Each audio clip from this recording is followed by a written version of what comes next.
Good afternoon class, आवाज आ रही है? यस सर, आ रही है सर। Good morning sir.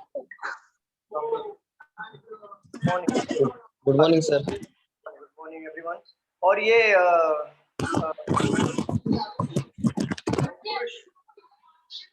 हाँ सर। मैं इधर डोंबिवली में हूँ, घाटकोपर में नहीं। अच्छा, मेरे को लगा वो पीछे वो आ रहा है ना, वो हाँ, विंडो दिख। हाँ हाँ। तो डिटेक्टिव बन रहे हो?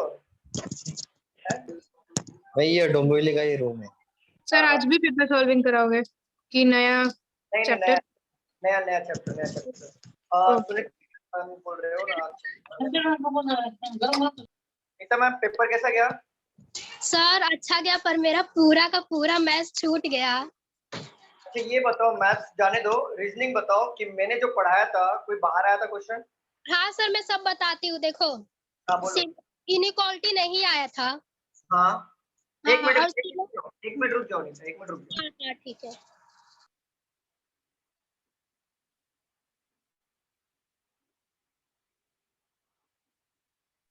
मालूम न पड़े। हाँ हाँ।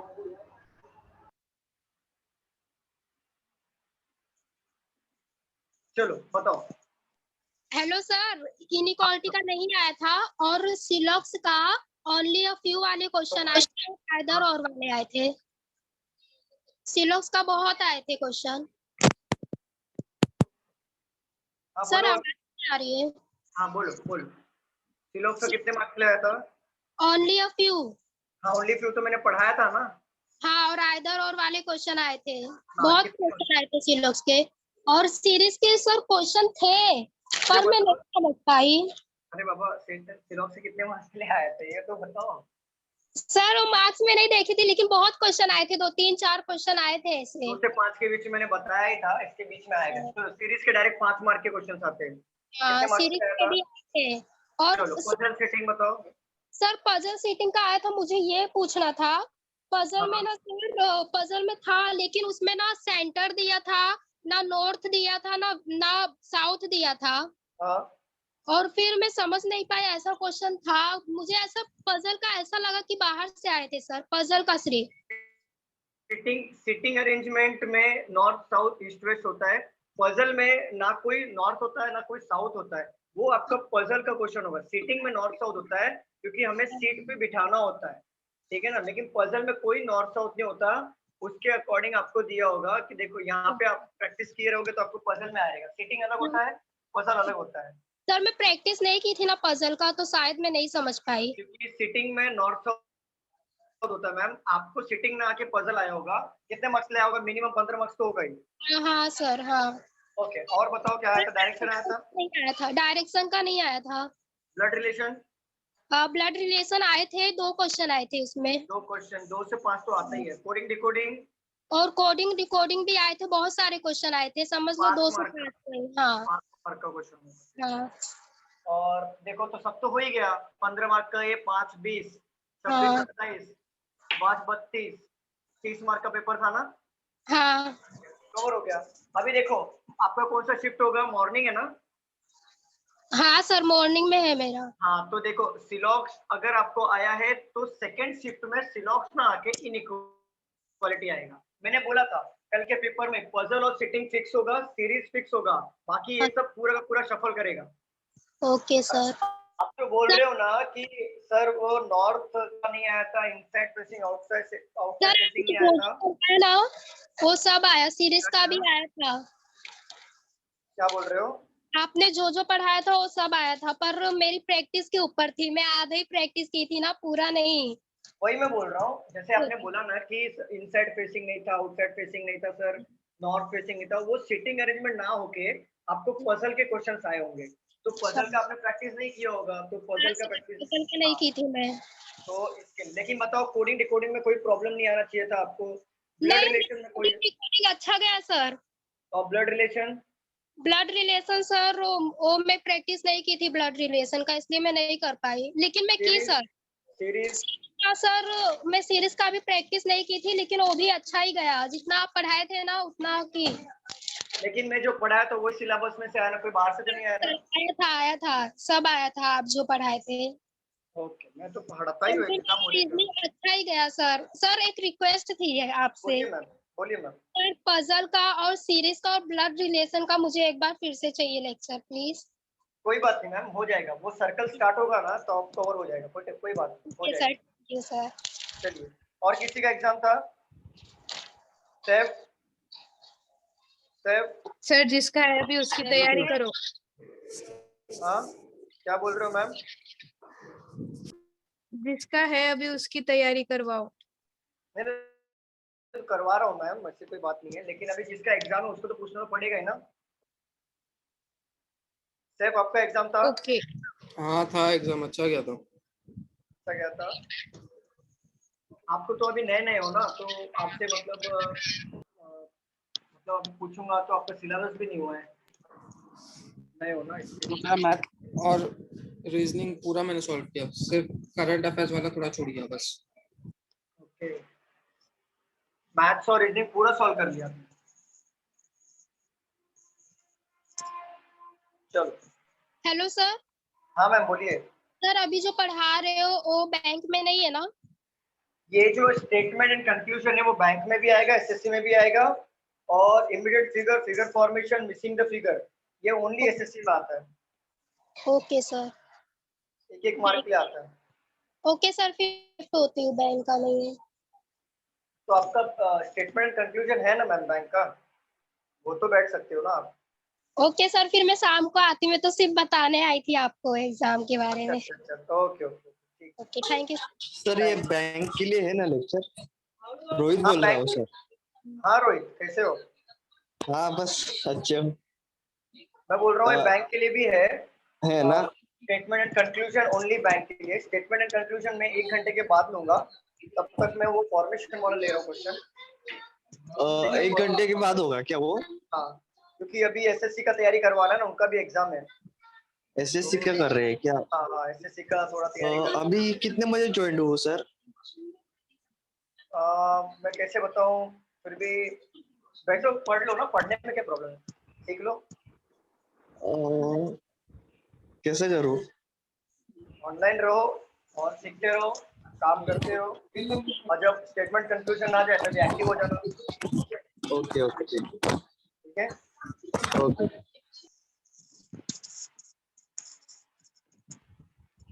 Hello sir. हाँ जी। हाँ सर, अंकुश बोल रहा हूँ सर। ये हाँ सर। हाँ सर, ये जो आप अभी फिगर्स पढ़ा रहे हो ये एकदम से नया पढ़ा रहे हो ना, जीरो से? एकदम नया नया, 0 0।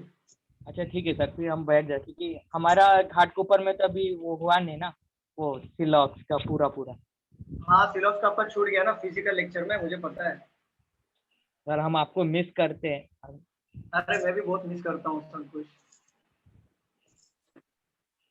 देखो, ये टॉपिक होगा, ये आवाज आ रही है?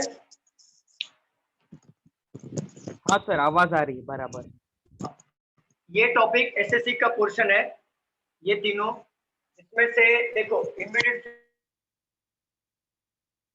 Figure, formation of figure, missing the figure, ये तीनों में से ये 2 मार्क्स के क्वेश्चंस पूछे ही जाते हैं। मिनिमम 2 मार्क्स तो आता ही है, चाहे वो मिसिंग फिगर दे दे, चाहे वो फिगर फॉर्मेशन का फॉर्मेट में दे दे, बट 2 मार्क के क्वेश्चंस तो आते हैं यहाँ से। ठीक है।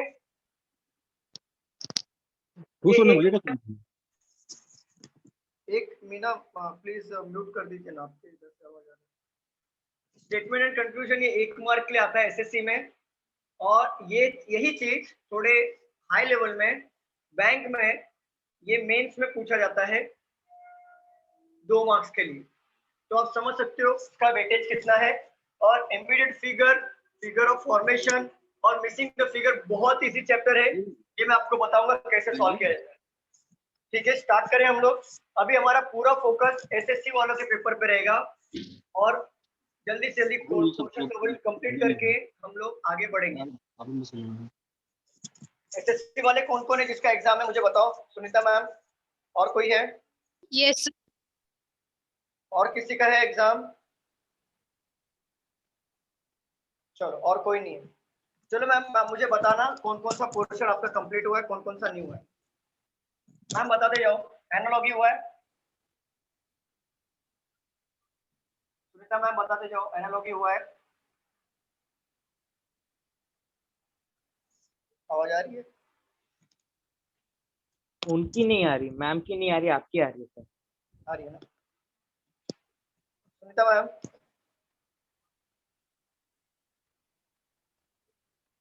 एनालॉगी Yes, हुआ sir. है। हाँ एनालॉगी हुआ है आपका, मेरे को पोर्शन बताओ क्या क्या हुआ है। एनालॉगी हुआ है,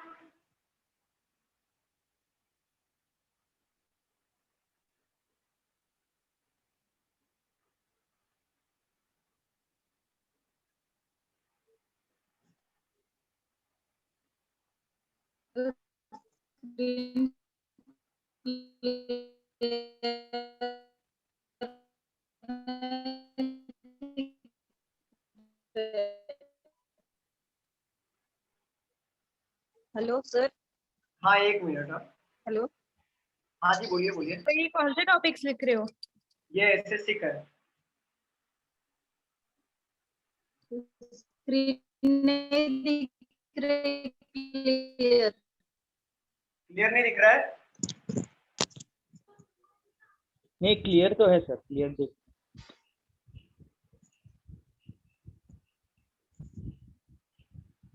तब रिपीट करूंगा, टेंशन मत लो, रिपीट करने वाला।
सर ये पूरा एसएससी का है क्या? हाँ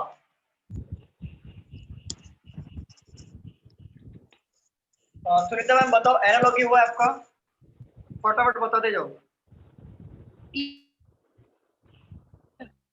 नेटवर्क इशू हो रहा है Yes, आपका? sir. Okay. Odd one out. Odd one out हो गया। क्लासिफिकेशन। हाँ, मिसिंग द टर्म आपका मैथ से कवर हो जाएगा, और मिसिंग द फिगर अल्फाबेट वाला बाकी है, मिसिंग द टर्म्स, वो एक ले लेना। ठीक है। अल्फाबेट वाला बाकी है ना, ठीक है, बहुत इजी होता है, मैं ले लूंगा। और missing the figure in numerical form में, वो तो मैथ से कवर हो जाएगा आपका, ठीक है। हाँ, मैथमेटिकल ऑपरेशन वो तो कर सकते हो आप, सीरीज टाइप में होता है। वर्ड जो सीक्वेंस आपने पहले बोला अभी मिसिंग द फिगर, वो मैट्रिक्स टाइप में वैसा वाला। मैट्रिक्स सीजर हो गया, मैट्रिक्स हमारा लिया हुआ है। मिसिंग द फिगर मतलब कैसा होता है पता है क्या? सीरीज जैसा होता है ना, सीरीज मैथ में कैसा सीरीज होता है, ये दोनों एक ही है। सीरीज कैसा होता है न्यूमेरिकल फॉर्म में, मतलब ऐसा दिया होगा ना, ऐसा तो क्रॉस, यहाँ पे 5 का दिया रहेगा, यहाँ पे 25, तो यहाँ पे 6 दिया, तो क्वेश्चन मार्क कितना आएगा, मतलब 5 का स्क्वायर 25, तो 6 का स्क्वायर 36 आंसर, वैसा वाला। हाँ, इसमें ही एक थ्री थ्री साइड और three side, row three column वाला भी आता है ना। मैं ले लेता हूँ, चलो इसको खत्म करो, इसको मैं ले लेता हूँ, मैथ्स के भरोसे नहीं बैठेंगे। चलो वर्ड सीक्वेंस मैंने सिखाया था ना, वर्ड सीक्वेंस। वर्ड सीक्वेंस मतलब एक एग्जांपल देना। जैसे वर्ड सीक्वेंस होता है ना, कि मतलब ये कोड दिया है, उसको सीक्वेंस फॉर्मेट में रखो। हाँ हाँ हाँ हाँ हाँ हाँ डाइस सिखाया था मैंने, हाँ।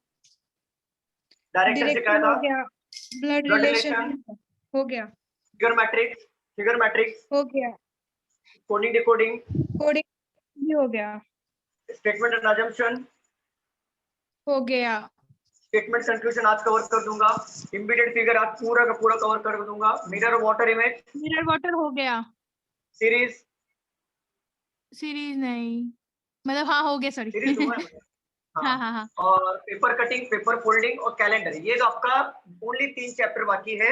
और मिसिंग द फिगर और ये जो है और मिसिंग द टर्म, ये मैं ले लूंगा। एक दिन में ये कवर हो जाएगा।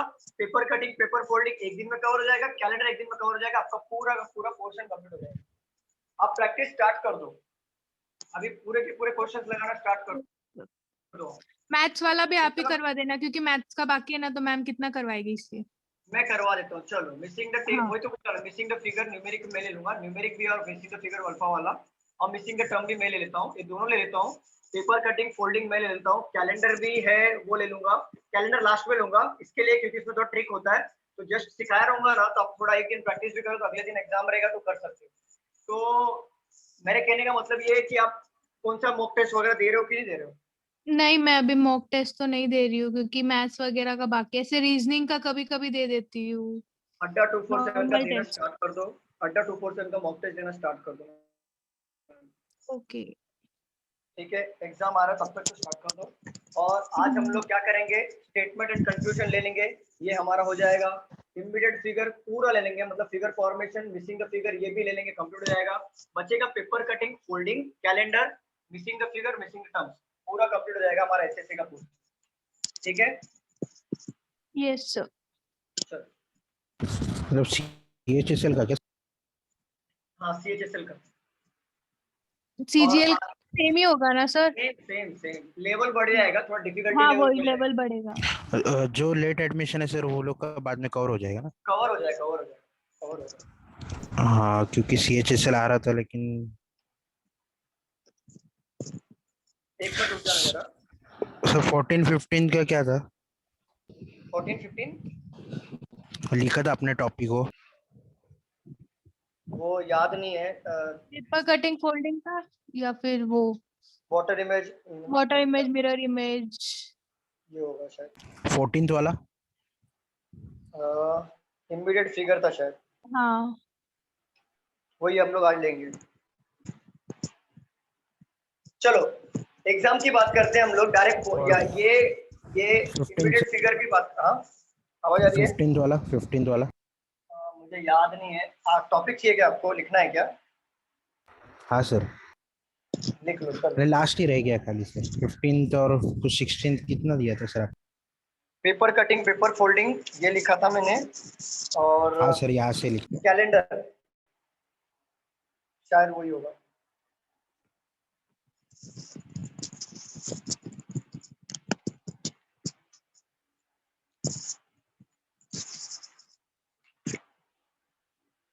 चलो हम लोग स्टार्ट करते हैं। देखो इमीडिएट फिगर का मतलब क्या होता है मैं आपको बता देता हूँ, पहले इसका बेस समझ लो क्या होता है। ये ना फिगर दिया होगा आपको क्वेश्चन में, जैसे फॉर एग्जांपल क्वेश्चन दिया है, ऐसा फिगर बना होगा और इसमें कोई भी लॉजिक, कोई भी कॉन्सेप्ट ऐसा नहीं है, इसको देखना है और आंसर करना है। बहुत सिंपल होता है। फॉर एग्जांपल ये इसने दे दिया, ठीक है, क्वेश्चन दे दिया एक्स, ऑप्शंस आते हैं आपको ऐसा, नंबर 1,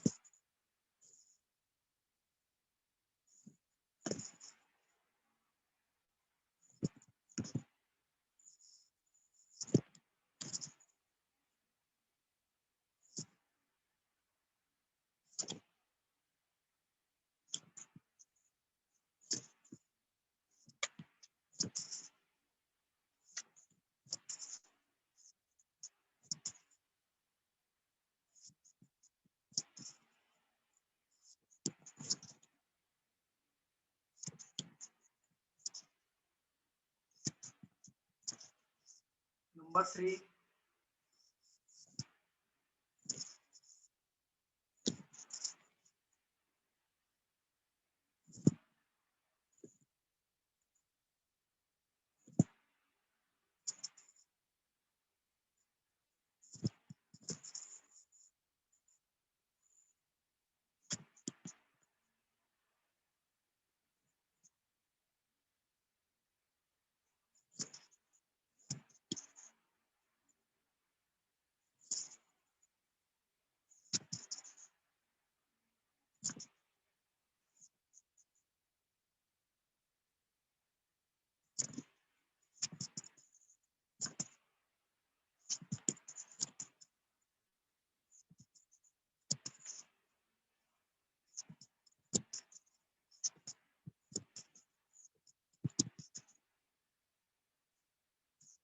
देखो यहाँ पे ऐसा आपको एग्जाम में आएगा, 4 ऑप्शन दिया रहेगा और आपको क्वेश्चन फिगर दिया रहेगा। क्वेश्चन फिगर है ये, क्वेश्चन फिगर है ये आपको फाइंड आउट करना है कि ये फिगर कहाँ पे है, ये आपको फाइंड आउट करना है। चाहे वो कैसे भी फॉर्मेट में हो सकता है, ऐसा भी हो सकता है, ऐसा भी हो सकता है और ऐसा भी हो सकता है, तो कोई भी फॉर्मेट में हो, लेकिन ये फाइंड आउट करना है कि वो कौन से फिगर में है। तो देखो यहाँ पे आप चेक करो कि ये कौन से फिगर में आ रहा है, मतलब आपको ये फिगर प्रॉपर दिख रहा है ना आपको? हाँ सर। सर वो खिड़की शायद बंद कर दो ना, खिड़की का रिफ्लेक्शन आता है मोड़ पे। खिड़की तो बंद नहीं कर सकता, अभी दूसरा कोई है नहीं मेरे पास यहाँ पे।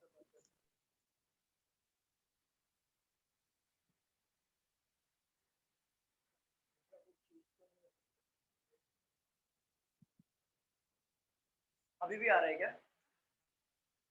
चलेगा, ऐसे दिख तो रहा है, बस वो थोड़ा हल्का सा रिफ्लेक्शन आता है ना, इसलिए।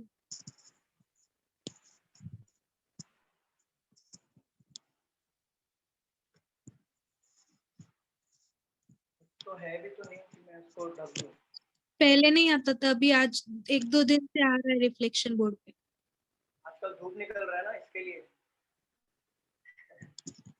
चलो यहाँ पे देख लो, ये जो है फिगर, मैं एग्जांपल दे रहा हूँ ये कैसा होता है। इमीडिएट फिगर का मतलब ये होता है कि एग्जामिनर आपको क्वेश्चन देगा कि ये फिगर, ये 4 फिगर में से कहीं पे भी आपको नजर आ रहा है, क्लोज ऑब्जर्वेशन की जरूरत है आपको यहाँ पे। तो क्लोज ऑब्जर्वेशन करके देखो कि ये एल वाला फिगर किधर पे आ रहा है, 4 ऑप्शन में से ट्राई करो कहाँ पे भी दिख रहा है वो। सी। इसमें आ रहा है सी में शायद सी। डी में आ रहा है।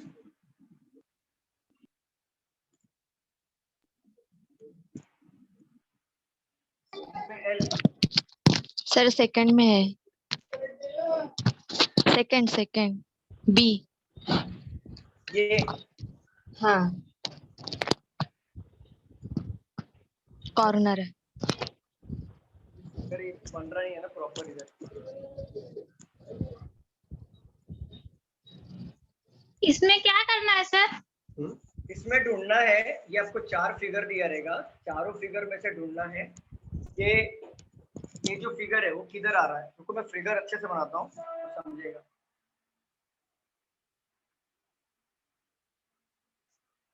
लिखना है कैसा? नहीं नहीं लिखो मत।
इसमें नजर आ रहा है वो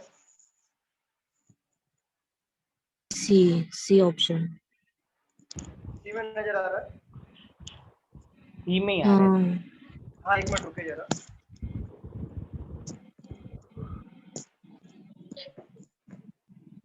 हाँ डॉक्टर या लेक्चर चालू है.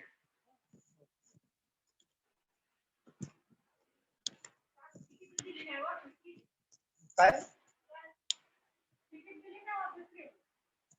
तिकीट नाही दिलं आज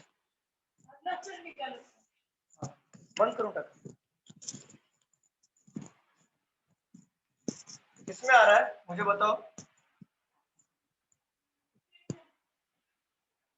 सर सी. सी सर. थोडी नाही आहे ऑफिस मध्ये. तुम्ही तुमचं करून घ्या. लॉक लावा मावशी तिकडे.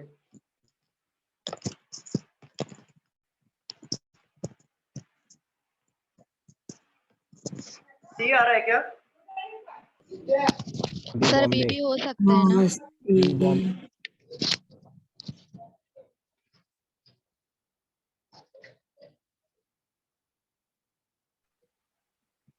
हाँ बोलो क्या बोल रहे हो. B. A Bombay. A B C और डी किसमें से हो रहा है. ये फिगर किसमें आ रहा है. बॉम्बे. बी. बी. बॉम्बे में आ रहा है. किधर आ रहा है बॉम्बे में. कॉर्नर. कॉर्नर कहाँ पे. ये नहीं बाजू में लेफ्ट. ये- हाँ हाँ वही वही. ये- हाँ हाँ. ये हो रहा है. एग्जैक्टली यही है. सर सी नहीं होगा. सर नहीं होगा. दो लेना चाहिए ना. देखो ये जो फिगर बन रहा है एल फिगर बन रहा है. चाहिए ना पर फैन बंद करूंगा मौसी.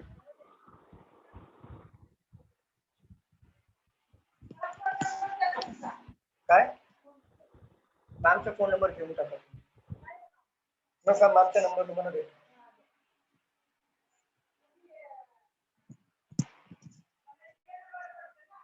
हाँ चालेल. तो देखो मेन मकसद मेरा यही है. सैंपल क्वेश्चन लेने का मतलब ये था मेरा कि ये जो फॉर्मेशन है ये फॉर्मेशन कौन से 4 फिगर में से बैठ रहा है. तो ये फॉर्मेशन ये फिगर में बैठ रहा था. एक्चुअली फिगर ये आपको देख के समझ में आ जाएगा क्योंकि ये प्रॉपर फिगर मैं निकाल नहीं पा रहा हूँ. नहीं तो अदरवाइज आपको देख के समझ में आ जाएगा कि ये फॉर्मेशन किधर है. चलो मैं तो भी ट्राई करता हूँ नेक्स्ट क्वेश्चन लेने का तो आपको समझ में आएगा. सर पर डबल लाइन थोड़ी है इसमें. हाँ सर डबल लाइन नहीं है ना. चाहिए. नहीं वो एक्चुअली ना ये देखो मैं दिखाता हूँ. ये देखो दिख रहा है. ऐसा है दिख रहा है. अभी मुझे तो डबल लाइन नहीं दिख रही है. आपने भी ऐसा ही तो सॉल्व क्वेश्चन किया. एक्चुअली वो फिगर देख के समझ में आया. रुको मैं अब दूसरा फिगर लेता हूँ. इसमें कॉम्प्लिकेटेड फिगर है. इसमें कोई लॉजिक नहीं है लेकिन फिर भी ना समझ में फट से आ जाता है. रुको जरा मैं बताता हूँ.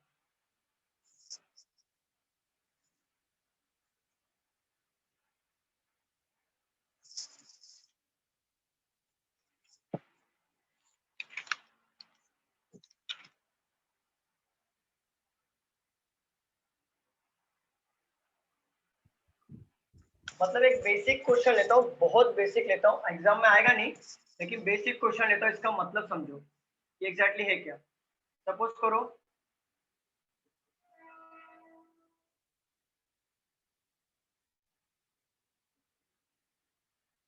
बहुत बेसिक क्वेश्चन ले रहा हूँ सिर्फ समझाने के लिए. एग्जाम में ऐसा नहीं आएगा. पहले बता रहा हूँ. नहीं तो बोलोगे सर आपने सिखाया ऐसा आया नहीं.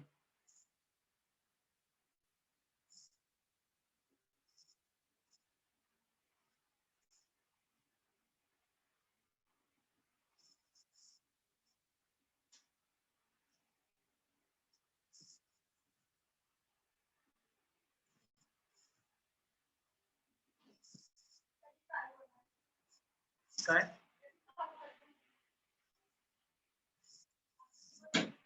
हाँ?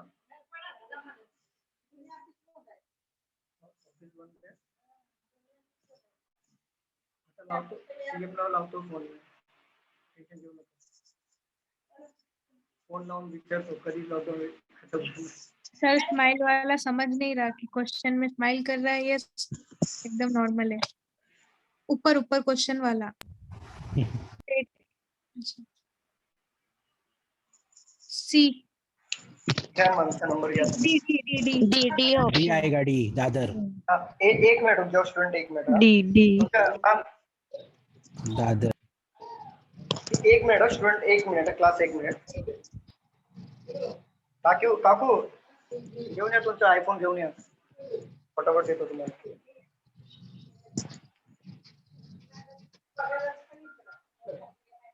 दोन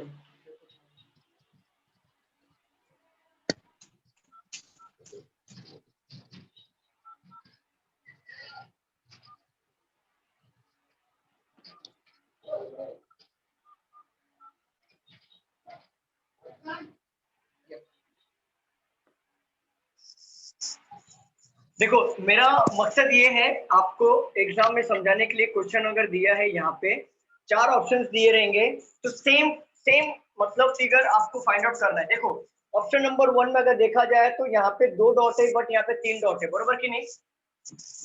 यस सर. ये रॉन्ग हो जाएगा. यहाँ पे तो वो हंस ही नहीं रहा है, वो यहाँ पे हंस रहा है क्या, मुझे बताओ? नहीं. ये भी रॉन्ग हो जाएगा.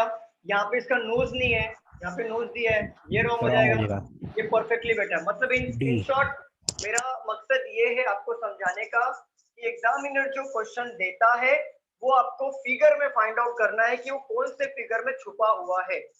क्लियर? हम लोग क्वेश्चन ले समझ में आया ना बेसिक क्या है? मुझे बताओ समझ में आ रहा बेसिक क्या है? Yes sir. चलो अभी देखो प्रॉपर क्वेश्चन लेते हैं, एग्जाम ओरिएंटेड क्वेश्चन लेते हैं लास्ट ईयर का.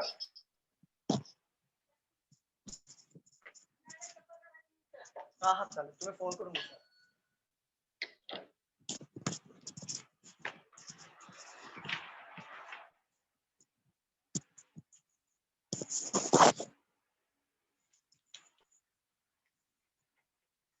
देखो एग्जाम्स में कैसे आते हैं क्वेश्चन में बता देता हूँ.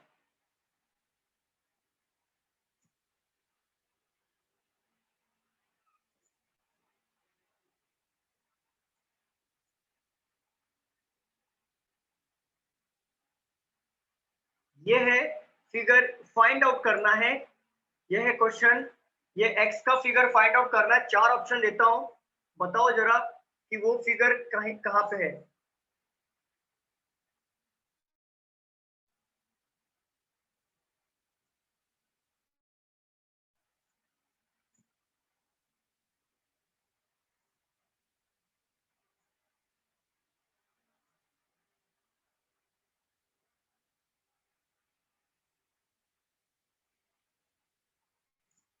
लिखना है क्या? नहीं लिखना नहीं. सिर्फ देख के बताओ कि फिगर कौन सा राइट है.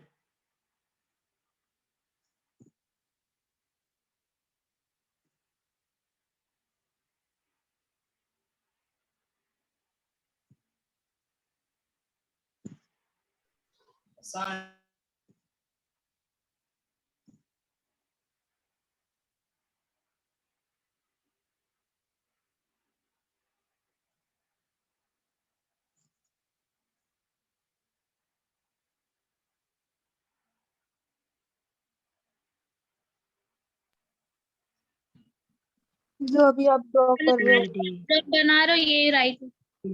ये राइट है. ओके. हाँ. यहाँ पे क्वेश्चन नंबर एक्स में दिया है ये वाला फिगर फाइंड आउट करने के लिए. तो एग्जाम्स में भी ऐसी क्वेश्चंस आएंगे, मैं बता रहा हूँ. एग्जाम्स में क्वेश्चन कैसा आएगा कि आपको फिगर दिया होगा, वो मिसिंग मतलब जो फिगर है, जो ये फिगर है वो इसमें ढूंढना है कि ये 4 ऑप्शन में से कहाँ पे छुपा हुआ है. तो देखो पहले वाले ऑप्शन में कहीं पे भी क्लोज ऑब्जर्वेशन रखने के बाद दिख रहा है क्या में फिगर है. बताइए मुझे, क्या ये डबल फिगर कहीं पे भी दिया है क्या? डबल फिगर डबल लाइन में तो कुछ भी नहीं है ना, इधर है ना इधर है ना इधर है. दिख रहा है क्या, मुझे बताओ? सर किसी को तो म्यूट करना वो समृद्धि दीदी का आवाज है.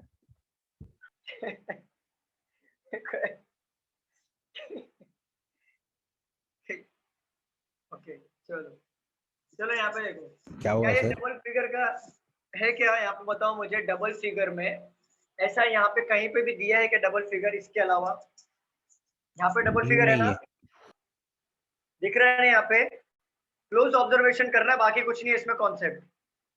क्लोज ऑब्जर्वेशन का 1 मार्क मिलता है. तो क्लोज ऑब्जर्वेशन ये हमारा राइट हो जाएगा। आपको समझ में आया कैसे क्वेश्चन आते हैं एग्जाम में इमीडिएट फिगर का? हाँ। तो इसके लिए देखो यहाँ पे मैं जितना क्वेश्चन लूंगा उतना कम है, क्योंकि एग्जाम्स में जिसका एग्जाम है ना जिसका, तो वो काफी प्रैक्टिस करे इसके ऊपर। फिर भी जितना हो सकेगा मैं डिफिकल्ट वाले को लेने का कोशिश करूंगा जितना ज्यादा हो सके, क्योंकि इसका 1 मार्क मिलता है सिर्फ क्लोज ऑब्जर्वेशन पे मिलता है। चलो ये वाला सॉल्व करते हैं, बताओ मुझे क्या राइट है क्या रॉन्ग है।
बताओ आंसर देते जाओ।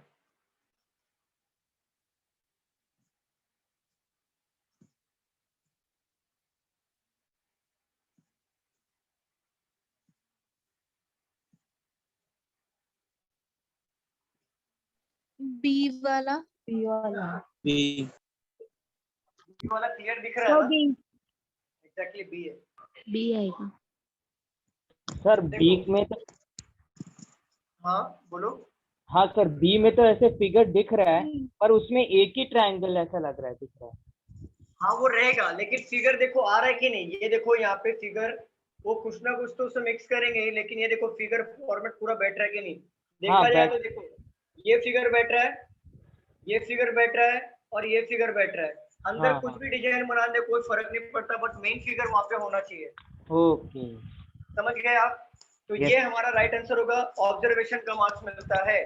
तो इन शॉर्ट मैं इसको कितना भी कवर करूं, इसको कितना भी मैं आपको यहाँ पे क्वेश्चंस लिखूं, डायग्राम बनाऊं, लेकिन लास्ट में आपका प्रैक्टिस इसके ऊपर बनना चाहिए कि इसके ऊपर क्वेश्चन इतने ही है, कोई भी कॉन्सेप्ट कोई बेसिक कोई रूल में नहीं है, तो डायरेक्टली हम इसको कर सकते हैं सॉल्व।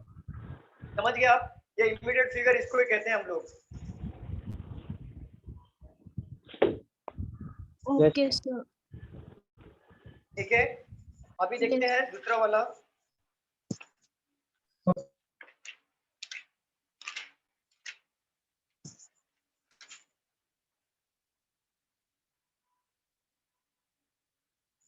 अभी देखो मिसिंग द फिगर लेके हम लोग इमीडिएट फिगर खत्म करें यहाँ पे। चलेगा।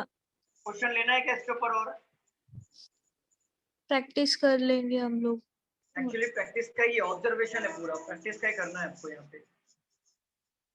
देखो और मिसिंग द फिगर में भी सेम वही चीज है। मिसिंग द फिगर में देखो क्या दिया रहेगा, अगर आपको क्वेश्चन दिए रहेंगे यहाँ पे,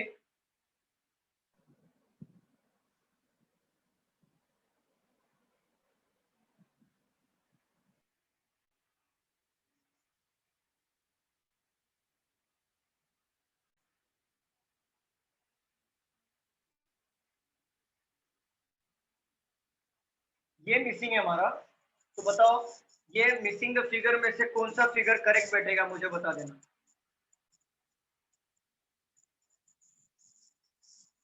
जो अभी ड्रॉप किया।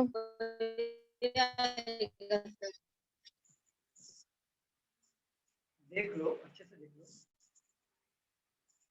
मैं थोड़ा और अच्छे से बनाता हूँ कि क्लोज आता है इसमें एकदम।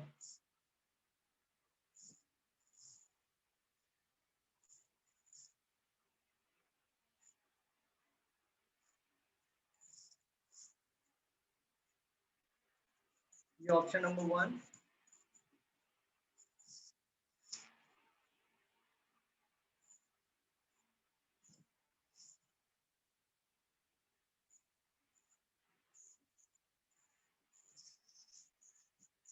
ए और बी में से बताओ कौन सा है।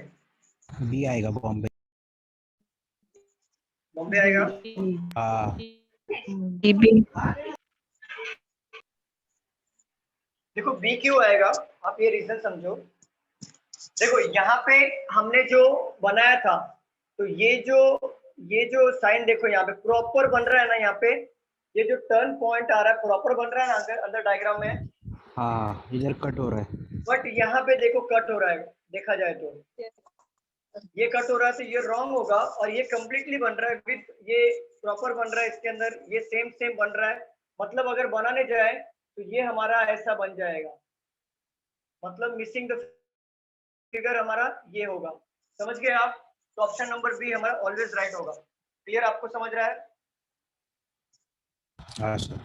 मतलब इन शॉर्ट क्या पता है, इन शॉर्ट ये है कि हमने वाटर इमेज और मिरर इमेज पढ़ा था ना, वाटर इमेज मिरर इमेज पढ़ा था ना, सेम चीज आपको ये रिफ्लेक्ट हो जाएगा मिसिंग वाले में। समझ में आ रहा है? Hello sir. हाँ बोलो। सर ये एक क्वेश्चन देना था, तो क्वेश्चन कैसे दे इसमें? तृप्ति मैम को भेज दो, मैम मुझे भेज देंगे। अच्छा ठीक है, मैं एक मेरा क्वेश्चन। वो बोलो सुनीता मैम। एक्सपांडेड डाइस के वो 2-3 क्वेश्चन उस दिन तृप्ति मैम अवेलेबल नहीं थी, इसलिए फिर मैं भी भेज दूं। मुझे हाँ भेज दो, लेकिन तृप्ति मैम की छुट्टी पे है। क्या बोल रहे हो? तृप्ति मैम छुट्टी पे है, तो ओके। आज ऑफिस आई नहीं है। फिर भी भेज दो, मैं सॉल्व करके भेज दूंगा। नहीं, फिर नेक्स्ट लेक्चर भेज दूंगी। ऑन द स्पॉट 3 क्वेश्चन ही है मेरे एक्सपांडेड डाइस के। एक्सपांडेड डाइस के 3 क्वेश्चंस है ना, तो वो तृप्ति मैम को एक काम करो, जिस दिन मेरा लेक्चर रहेगा ना हाँ उसी दिन भेजो। उसी दिन जिस दिन मेरा लेक्चर रहेगा, हाँ फॉर एग्जांपल 11:30 to 1:30 है ना, उसी हाँ, टाइम पे इसीलिए भेज मैंने देना। रखा था, अभी तक भेजा नहीं था, नहीं हाँ तो रहेगी फिर।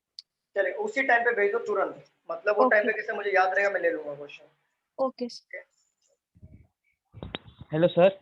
हाँ जी बोलो। सर ये मिसिंग फिगर में पैटर्न वाला भी आता है ना टाइप, जैसे सर्कल, ट्रायंगल, फिर सर्कल, फिर नेक्स्ट हाँ ट्रायंगल हाँ ही सब आता है, सब आता है। देखो पैटर्न वाला भी लेता हूँ। देखिए मिसिंग द फिगर है ना, आपको क्लियर समझ में आ जाएगा, ये पूरा का पूरा क्लियर समझ में आता है। सपोज करो ये मिसिंग द फिगर बनाता हूँ जो,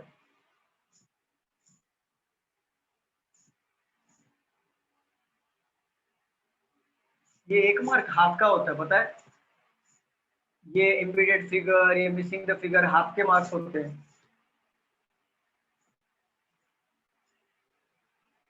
वाटर इमेज सिखाया था ना मैंने, हाँ sir. Water image mirror image same reflection तो है।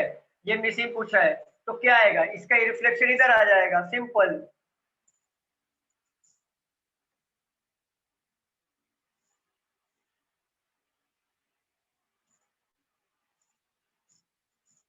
बताना क्या क्या आएगा, बताओ मुझे।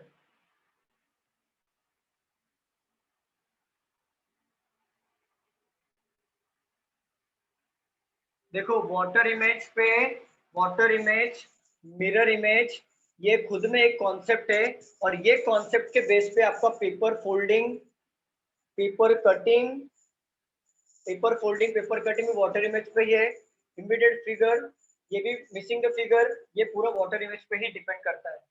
मतलब समझ लो वाटर इमेज और मिरर इमेज का कितना वैल्यू है। सॉल्व करने का तरीका सबका एक ही है इसमें से। बताओ मुझे क्या ऑप्शन आएगा, बताना मुझे जरा। ऑप्शन नंबर 1,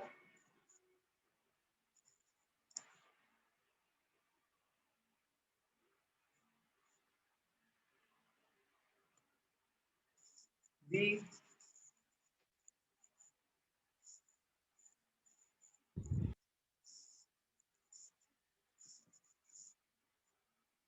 बी वाला। एग्जैक्टली बी वाला ही आएगा। सर वो वाटर इमेज में आपने टाइम क्या बताया था माइनस करने के लिए? इसका क्लॉक, क्लॉक वाला। जैसे मिरर इमेज के लिए बताया था कि अगर मिनट्स में हो तो फिर 11:60 से या फिर 12 o'clock। ये मिरर, ये वाटर। ओके। किसने नाम बताइए कि क्या नाम है आपका, किसने पूछा ये? मैंने बोला, सुनीता ने। मैम ये आपसे उम्मीद नहीं थी, आप ऐसा कर रहे हो। प्रैक्टिस करो, आपका सर एग्जाम आ मैंने रहा है। लिखा नहीं था इसीलिए। ठीक है, चलो, कोई बात नहीं। कल चलो मुझे बोल बताओ, रही थी। ये बात बताओ मुझे, अभी मुझे ये वैल्यू दिया हुआ है, वैल्यू बोल रहा हूँ, फिगर दिया हुआ है और 4 ऑप्शंस दिए हुए हैं। सपोज करो ये एक पेपर है, इमेजिन करना ये एक पेपर है। अगर इस पेपर को इस तरीके से फोल्ड करोगे, इस तरीके से फोल्ड करोगे, या फिर जैसे समझो आप इस तरीके से फोल्ड करोगे, तो कौन सा फिगर रिफ्लेक्ट होगा? इसका फिगर वाटर इमेज अगर ले लो, इसका अगर वाटर इमेज ले लो, मैं बोल रहा हूँ इसका वाटर इमेज ले लो, तो इसको अगर फोल्ड करोगे तो ये रिफ्लेक्शन ऐसा टर्न होगा कि नहीं? मुझे बताओ। ये जो एल है, ये वाटर इमेज अगर हम लोग निकालते हैं तो ये आपका ऐसा बनेगा कि नहीं वाटर इमेज में? मुझे बताओ। ये मैंने सिखाया था आपको एग्जाम में, बरोबर। ये इमेज कहाँ कहाँ पे, वहां पे चेक कर लो। ये 2 ऑप्शन में है, ये हमारा गलत हो गया, ये हमारा गलत हो गया, बरोबर ना? हाँ सर। तो देखो यहाँ पे, बट यहाँ पे नोटिस करना, ये जो एरो है, ये जो एरो, ये थोड़ा ऊपर है, मतलब तीनों का देखो थोड़ा ऊपर है, ये एकदम नीचे तक एरो गया है। तो क्या वो एरो हो सकता है क्या? मुझे बताओ। No sir. ये रॉन्ग हो जाएगा और ये हमारा बी वाला ऑप्शन राइट होगा। मतलब आप समझ सकते हो, इसको वाटर इमेज या मिरर इमेज की तरह लेना है। अगर इस तरफ का फोल्डर आया तो आपको लेना है मिरर इमेज में, अगर उस तरफ का फोल्डर आया तो आपको लेना है वाटर इमेज में, मिसिंग फिगर में। क्लियर हो रहा है सबको? Yes sir. चलो रफ कर दूं। हाँ। और पेपर कटिंग, पेपर फोल्डिंग में भी आपको इसी तरीके से लेना है।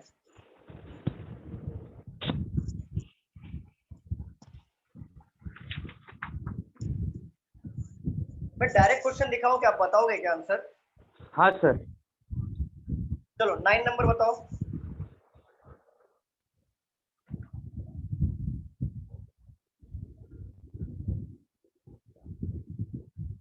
Sir B. बी है, बी। एग्जैक्टली बी आएगा। चलो 10 नंबर बताओ। क्या क्या?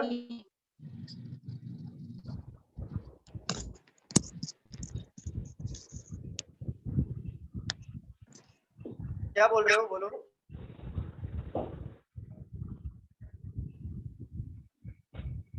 बोलिए, किसी को डाउट था क्या? नेटवर्क प्रॉब्लम डाउट था, था? सुनाई नहीं दिया। क्या कुछ तो बोला था किसी ने। ओके, कोई बात नहीं। चलो ये बताओ, क्वेश्चन नंबर 10। क्वेश्चन नंबर 10, जल्दी बताओ आंसर क्या? देख के समझ में आना चाहिए, वाटर इमेज करो। बी। नहीं, रॉन्ग। बी है क्या? एक मिनट रुको। हाँ बी राइट, बी राइट है। ओह, समझ में आया कि बनाओ फिर से इधर? नहीं सर, समझ गए। फिर भी बना देता हूँ, बाकी स्टूडेंट तो हमारे नए हैं, वो बोलेंगे कि सर क्या चल रहा है ये। ऑलरेडी हमने टॉपिक ले लिया हुआ है, इसके लिए नए स्टूडेंट को समझ में नहीं आएगा। फिर भी चलो बना देता हूँ, यहाँ पे देख लो। सर ये वाले चैप्टर में 80% ऑब्जर्वेशन स्किल लगेगा। 80 नहीं, 100%। अच्छा। 100%।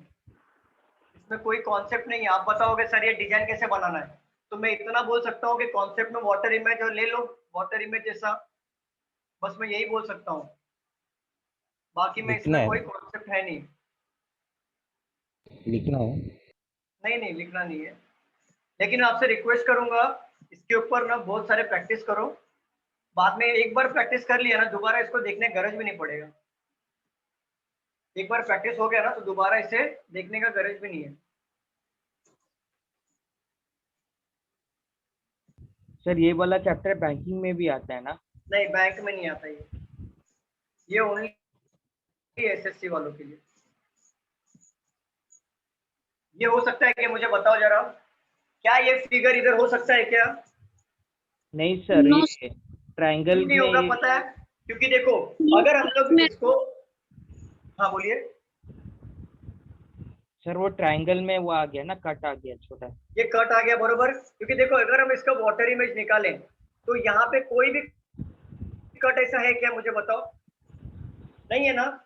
तो इसका भी जो वाटर रिफ्लेक्शन आना चाहिए था, तो वाटर रिफ्लेक्शन डायरेक्टली निकालो। अगर आपने प्रैक्टिस किया होगा तो डायरेक्टली रिफ्लेक्शन निकालो इसका यहाँ पे आ जाएगा। ऐसा वाला क्वेश्चन है क्या, देखो जरा।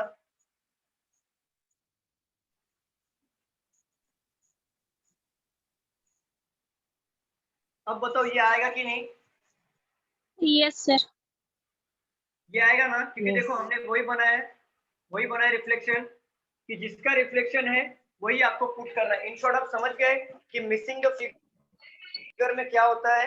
मिसिंग द फिगर में ये होता है कि उसका अगर इस साइड का पूछा है तो आप ले लो मिरर इमेज, अगर नीचे के साइड का पूछा है तो आप ले लो वाटर इमेज। बस मैं यही बोलूंगा, इसमें कोई कॉन्सेप्ट नहीं है, 100% ऑब्जर्वेशन की जरूरत है, यहाँ पे क्लोज ऑब्जर्वेशन की जरूरत है इसमें, और इसमें प्रैक्टिस जितना करोगे उतना बेहतर है। क्लियर? Yes sir. ठीक है, मैं रफ कर दूं इसको। Yes sir.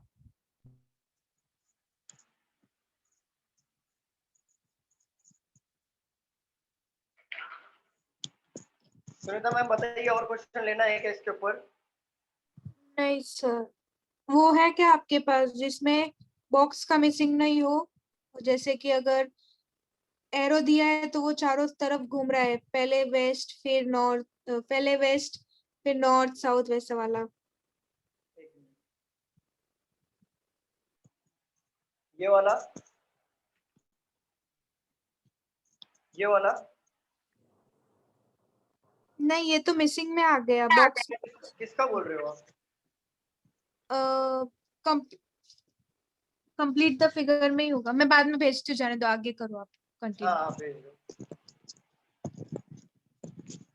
वो मुझे लग रहा है आप पेपर कटिंग का बात कर रहे हो शायद। नहीं, पेपर कटिंग नहीं है, मिसिंग में ही है, मतलब क्वेश्चन में भी 4 रहते हैं, फिर 5th वाला कौन सा आएगा वो बताना है आंसर में। ऐसा रहता है क्या? देखो ऐसा ये तो एक बॉक्स में ही 4 इमेज है। एक बॉक्स में 4 इमेज है? हाँ, मतलब बड़े क्वेश्चन में ऐसे 4 बॉक्सेस रहेंगे, वैसा वाला है। ठीक है, भेज दो, आप भेज दो। चलेगा। Count the number of triangles, उसका कुछ ट्रिक है क्या? किसका किसका सर? सर मतलब एक ट्रायंगल दिया रहता है और उसके अंदर और ट्रायंगल्स रहते हैं, तो लाइक काउंट द हाँ नंबर। वो उसका ट्रिक, हाँ वो काउंटिंग द फिगर में आता है, वो पढ़ाना है मुझे, वो मैं ले अच्छा, वो लूंगा। बाकी है ना? बाकी चलो स्टेटमेंट एंड कंक्लूजन लेते हैं हम लोग। एसएससी का ना, मैं एक बात बोलता हूँ, एसएससी का देखो मैं एक बात समझा देता हूँ। Blood relation, direction, coding decoding, series, और ये missing the term, missing the figure, water image और मिरर इमेज, कैलेंडर, और that is coding decoding direction, coding decoding series, सिलॉक्स और वेन डायग्राम। इनइक्वालिटी नहीं होता है वेन डायग्राम, नहीं एसएससी में नहीं होता। ओके। देखो वेन डायग्राम टोटल ये 10 चैप्टर है ना, ये इसका मैं डिटेल में आपको समझा सकता हूँ क्योंकि इसका कॉन्सेप्ट है, बट मिसिंग द फिगर इसको छोड़ के इससे कोई कॉन्सेप्ट नहीं है। इमीडिएट फिगर का कोई कॉन्सेप्ट नहीं है, मतलब इसमें कोई कॉन्सेप्ट नहीं है, बस प्रैक्टिस की जरूरत है। बट देखो ब्लड रिलेशन में कॉन्सेप्ट होता है, हम लोग डिटेल में जाते हैं। डायरेक्शन का कॉन्सेप्ट होता है, हम लोग डिटेल में जाते हैं। कोडिंग डिकोडिंग का कॉन्सेप्ट होता है, हम लोग डिटेल में जाते हैं। सीरीज का भी होता है, वाटर इमेज और मिरर इमेज का भी होता है, डाइस का होता है, तो डाइस का भी कॉन्सेप्ट करते हैं हम लोग। मिसिंग द फिगर का न्यूमेरिकल फॉर्म में जो होता है मैथमेटिकल ऑपरेशन, उसका भी होता है। कैलेंडर का होता है, सिलॉक्स का होता है, वेन डायग्राम का कॉन्सेप्ट होता है। बट इसको छोड़ के बाकी जितने भी है, जैसे हो गया ये वाला हो गया स्टेटमेंट अजम्पशन, ये आपका पूरा का पूरा ऑब्जर्वेशन होता है। स्टेटमेंट एंड कंक्लूजन, ये पेपर कटिंग पेपर फोल्डिंग का भी कॉन्सेप्ट है, पेपर कटिंग का भी कॉन्सेप्ट है, paper cutting and paper folding का भी कॉन्सेप्ट है।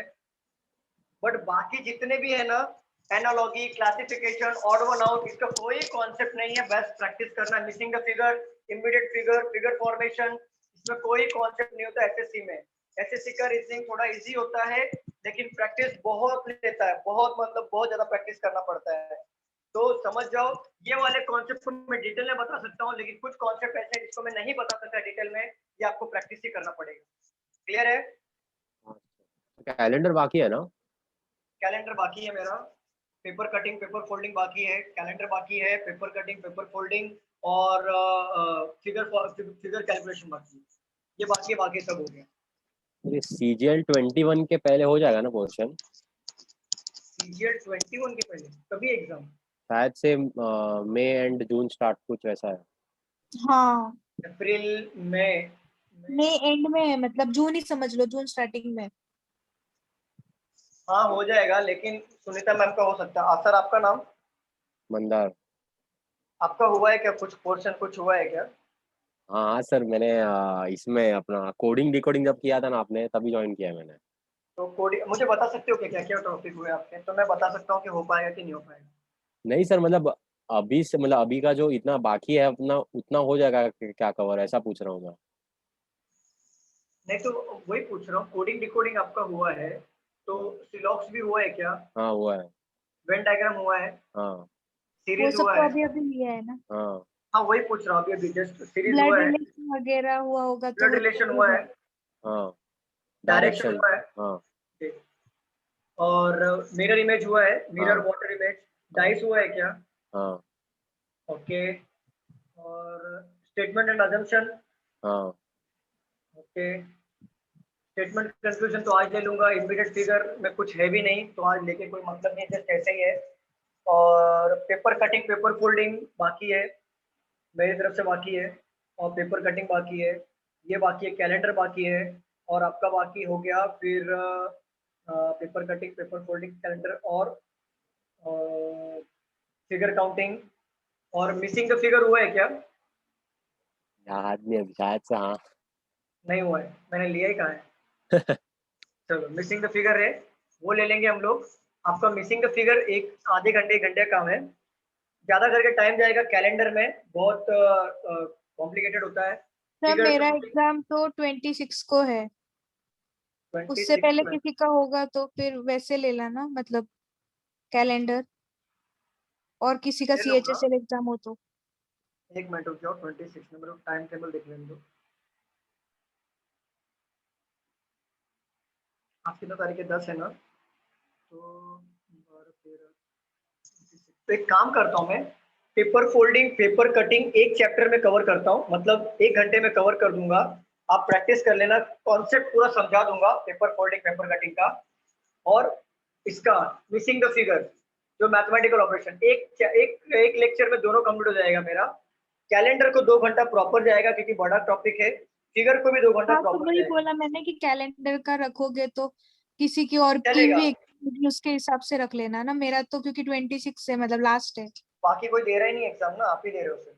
अच्छा कोई नहीं दे रहा? 21 को है सर।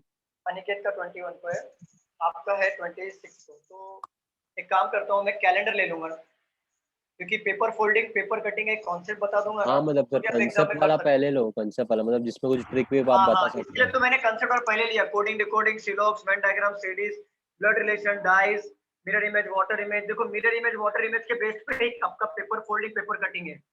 डाइस का हो गया है, स्टेटमेंट अजम्पशन में कोई कॉन्सेप्ट नहीं है, स्टेटमेंट कंक्लूजन में कोई कॉन्सेप्ट नहीं है, कैलेंडर में कॉन्सेप्ट बहुत बड़ा है, फिगर कैलकुलेशन में कॉन्सेप्ट है, पेपर कटिंग पेपर फोल्डिंग तो चलो मैं मिरर इमेज बता दूंगा। एक आधे घंटे कॉन्सेप्ट का ब्रीफ भी दे दूंगा आपको, तो आप इतने कैपेबल हो जाओगे कि आप घर पे प्रैक्टिस कर सकते हो। और मिसिंग द टर्म है ना, ये मैथमेटिकल ऑपरेशन का है, वो चलो फिर भी ले लेता हूँ, एक्चुअली हो जाना चाहिए था मैथ्स में, लेकिन फिर भी मैं ले लूंगा। सर आप सबसे फर्स्ट हो, रीजनिंग का सबसे पहले पोर्शन कंप्लीट हो रहा है। क्या क्या? आप सबसे फर्स्ट हो, रीजनिंग का ही पोर्शन कंप्लीट हो रहा है। नहीं नहीं, वो फर्स्ट का बात नहीं है, सब देखना पड़ता है ना, मैथ का भी बहुत बड़ा ये है देखा जाए हाँ तो। वही मैथ का बहुत एडवांस मैथ्स वगैरह बहुत है SSC के लिए। बहुत होता है बहुत होता है, और एसएससी का मैथ तो और भी टफ होता है। एसएससी का मैथ तो मेरे सिर के ऊपर से जाता है, समझते हैं? और बैंकिंग का मैथ मुझे इजी लगता है, और बैंक एसएससी का रीजनिंग मेरे को बहुत इजी लगता है, लेकिन जबकि बैंक का रीजनिंग मेरे को कॉन्सेप्चुअली बहुत थोड़ा थोड़ा टफ लगता है। मेंस के लिए, प्री के लिए मेरे को कुछ भी नहीं लगता, कुछ भी मतलब तो के भी जाओ तो मैं सारा प्री निकाल लूंगा। सर CHSL के लिए भी नेक्स्ट ईयर से प्री और मेंस होने वाला है। सीएचएसएल के लिए क्या? CHSL के लिए नेक्स्ट ईयर से प्री और मेंस दोनों होने वाला है। नहीं नहीं, जहाँ तक मुझे नॉलेज मिला अभी है, तक तो प्री होता है, अभी तक प्री होता है, फिर सेकंड पेपर डिस्क्रिप्टिव होता है। सीईटी होने वाला है। मैं वही बोल रहा हूँ, टीयर 1 टीयर 2 होता है, सीईटी होने वाला है। इसमें जहां तक मुझे यहाँ तक नॉलेज मिला है, मैं 100% श्योर नहीं बोल सकता, इसमें सीईटी में क्या होगा, एक बार आपने सपोज करो एसएससी का अगर उन्होंने बेंचमार्क रख दिया 70 और बैंक का उन लोग ने बेंचमार्क रख दिया 68 और रेलवे का रख दिया आपका बेंचमार्क रख दिया 65 पकड़ो और आपके मार्क्स आए 71, तो आपने तीनों के लिए डायरेक्ट मेंस का दे सकते हो। ओ समझ गए? और 4 इयर्स कुछ वैलिडिटी रहता है ना नेक्स्ट उसका? ईयर से एप्लीकेबल हो जाएगा। 3 इयर्स का वैलिडिटी है। 3 years, हाँ क्या बोल okay. रहे हो? नेक्स्ट ईयर से एप्लीकेबल हो जाएगा सीईटी। हाँ नेक्स्ट ईयर से एप्लीकेबल हो जाएगा। और देखो 71 आया ना तो आप 70 के ऊपर एसएससी भी दोगे, बैंक भी दोगे, रेलवे भी दोगे। बट अगर आपका 69 आया तो आप एसएससी नहीं दे पाओगे, फिर बैंक और रेलवे का प्रिपरेशन करो। फिर लेकिन मतलब आप 3 इयर्स तक मेंस के एग्जाम दे सकते हैं, उसके बाद आराम से वापस से प्री देना पड़ेगा। उसके बाद नहीं वापस से नहीं सीईटी मतलब क्या क्या क्या बोल रहे हो? 3 इयर्स का कॉन्सेप्ट समझाओ एक मिनट। 3 इयर्स का मतलब ये है ना मैम कि सपोज करो बेंचमार्क दे दिया कि 70, 68, 65 और आपने पहले ही अटेम्प्ट में 71 ला दिया सीईटी के एग्जाम में, ठीक है? सपोज करो आपका नाम सुनीता है, आपने ले लिया यहाँ पे, और एक अनिकेत है, ओके ठीक है? अनिकेत ने सुनीता ने लाया 71, जो तीनों एग्जाम के लिए वो एलिजिबल हो गए, और अनिकेत ने लाया 69, बट वो एसएससी के लिए एलिजिबल नहीं हुआ, बट बैंक और रेलवे के लिए एलिजिबल हो गया, ठीक है? हाँ तो क्या होगा सुनीता मैम, अभी क्या करोगे आप पता है? आप ना प्री नहीं दोगे, आप क्या करोगे, एकदम चिल बैठोगे और मेंस का प्रिपरेशन 3 साल तक करोगे ना, आपको प्री देना है, ओनली मेंस का प्रिपरेशन करना है 3 साल तक। अगर 3 साल तक एग्जाम नहीं निकलता है फिर आप सीईटी के लिए बैठो आप, ठीक है? वापस से सीईटी देना पड़ेगा 3 इयर्स के बाद। देना पड़ेगा, यस यस। ओके ओके अब रही बात अनिकेत की, तो अनिकेत का टारगेट है एसएससी, बट उसने बैंक और रेलवे के लिए एलिजिबल हुआ, तो वो क्या होगा, साल में शायद मेरे हिसाब से जहां तक मुझे नॉलेज मिला है, मेरे हिसाब साल में 2 बार होगा सीईटी, तो 6 महीने बाद वापस ट्राई करेगा, फिर वो एसएससी के लिए एलिजिबल हो जाएगा, फिर वहां से 3 साल की वैलिडिटी उसको मिल जाएगी कि वो मेंस का प्रिपरेशन करे। समझ में आया आप लोगों को? सर वापस एक बार समझाइए ना, नहीं समझाएगा सर। देखो अभी तो फिलहाल ये लागू हुआ नहीं है गवर्नमेंट की तरफ से, मैं ये बोल रहा था कि सपोज करो आप जिसका प्रिपरेशन कर रहे हो, आप लोग तो एक टारगेट फिक्स किए होगे ना कि एसएससी करना है या बैंक करना है या रेलवे करना है, बरोबर? तो सपोज करो आपका टारगेट है एसएससी वालों का बेंचमार्क सेट करेंगे, जैसे कट ऑफ होता है ना, कट ऑफ होता है ना, पता है ना कट ऑफ? हाँ सर। ठीक है, कट ऑफ ले लो 70, कट ऑफ ले लो 70 है। अगर बैंक का कट ऑफ गया कि अगर आपने इसके ऊपर मार्क्स लाए तो आप बैंक के लिए एलिजिबल हो जाओगे, और रेलवे का अगर सपोज करो बेंचमार्क किया उन लोग ने कट ऑफ जो सेट किया 65, अगर आप इसके ऊपर लाए तो आप रेलवे के लिए एलिजिबल हो, और इसके नीचे आ गए समझो आप फेल हो गए, आप किसी के लिए एलिजिबल नहीं हो। तो देखो कोई बंदा है XYZ नाम का और कोई एक बंदा है ABC नाम का, ठीक है? इन्होंने दोनों ने साथ में प्रिपरेशन किया, प्रिपरेशन करने के बाद XYZ वालों को 71 मार्क मिला और ABC को मिला पकड़ लो 66 मार्क मिला, 66 मार्क्स, इसको मिला 71 मार्क्स। तो ये क्या करेगा, ये तो तीनों में क्वालिफाई हो गया ना? पहले बताओ मुझे, तीनों में क्वालिफाई हुआ ना कि नहीं हुआ? हाँ। तो तीनों के लिए क्वालिफाई होगा तो ये प्री वापस क्यों देगा? अब तो ये मेंस की प्रिपरेशन करेगा ना, तो ये क्या करेगा, ये अपना क्वालिफाई कर लिया, अब चाहे वो एसएससी दे या बैंक दे, रेलवे दे, अब इसके ऊपर डिपेंड है XYZ के ऊपर, ठीक है? तो क्या करेगा, मेंस की प्रिपरेशन करेगा, मेंस के अकॉर्डिंग चलेगा, 3 साल तक इसकी वैलिडिटी रहेगी, ये 3 साल तक मेंस का अटेम्प्ट बार बार दे सकता है जब तक वो पास ना हो। अगर वो 3 साल के बाद अगर भी क्लियर नहीं कर पाता, फिर उसको सीईटी में फिर से बैठना पड़ेगा, फिर क्लियर करना पड़ेगा, फिर मेंस का प्रिपरेशन देना पड़ेगा।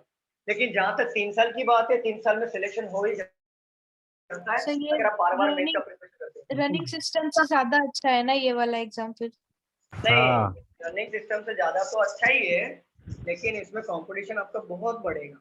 हाँ वो भी है, कंपटीशन और कंपटीशन इसलिए बढ़ेगा, मैं बता रहा हूँ, यहाँ पे बैंकिंग करने वाले लोग ना, बैंकिंग के स्टूडेंट बहुत है, बैंकिंग के ना बहुत स्टूडेंट आते हैं, क्योंकि साल भर में ये 8 एग्जाम निकालता है, और एसएससी का कैसा 1 साल में आया तो आया, दे तो 2 साल में आएगा, तो ऐसा है। तो एसएससी का प्रिपरेशन करने वाले थोड़े बैंकिंग के कंपेयर में कम है, और रेलवे तो राम भरोसे है, जब इलेक्शन आता है तब रेलवे का वैकेंसी आता है, वैकेंसी आते हैं।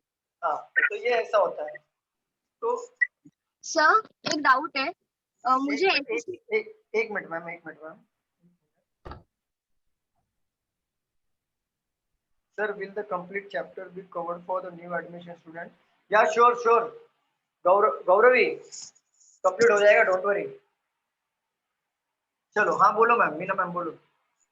सर जैसे कि मुझे ना एसएससी के लिए प्रिपरेशन करना है, तो मुझे ऐसा था करके कि मेरा ग्रेजुएशन फर्स्ट क्लास है, तो मैं एसएससी के लिए प्रिपेयर कर सकती हूँ ना? हाँ हाँ, सेकंड क्लास में सीईटी देना पड़ेगा क्या? सीईटी तो देना ही पड़ेगा। अच्छा, ग्रेजुएशन तो मेरी फर्स्ट क्लास हो। हाँ मेरे तो 100 में से 96 अकाउंट में मार्क्स है, अभी भी कॉलेज में बोर्ड लगा हुआ है।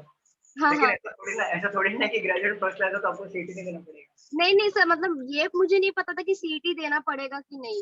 नहीं देना पड़ता है मैम, सीईटी देना पड़ता है।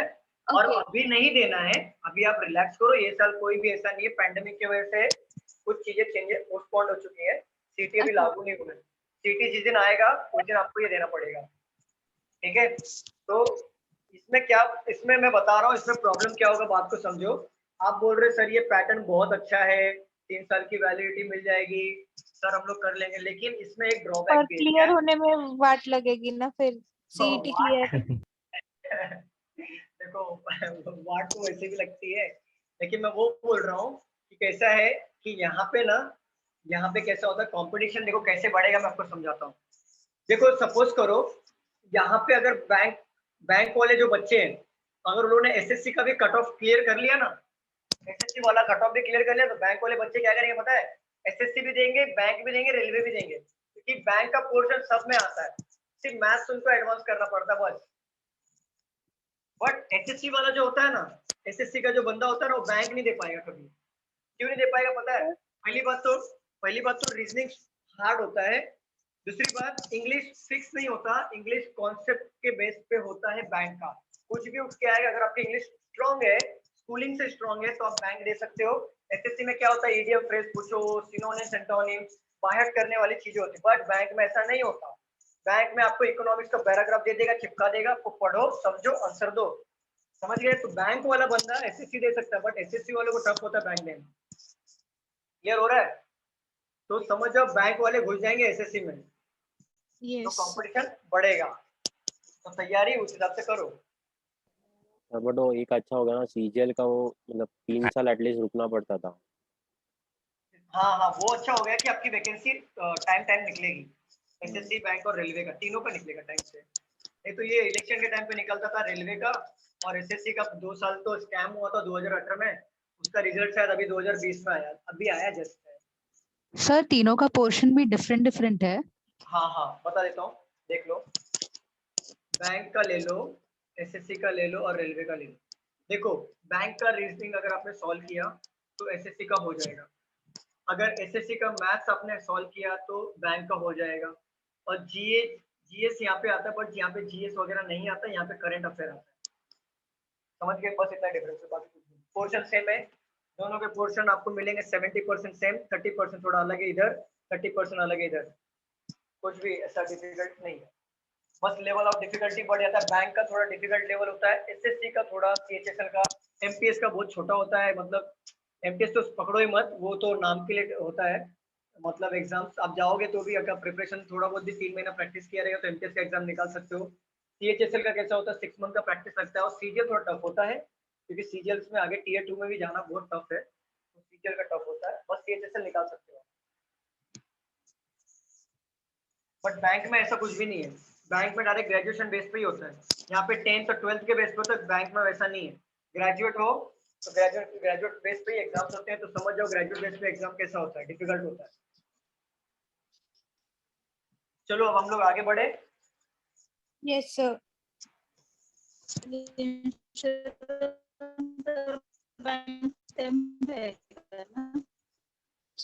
क्या आवाज नहीं आ रही है सर, अभी कुछ स्टार्ट करिए ना। चलो स्टार्ट करते हैं।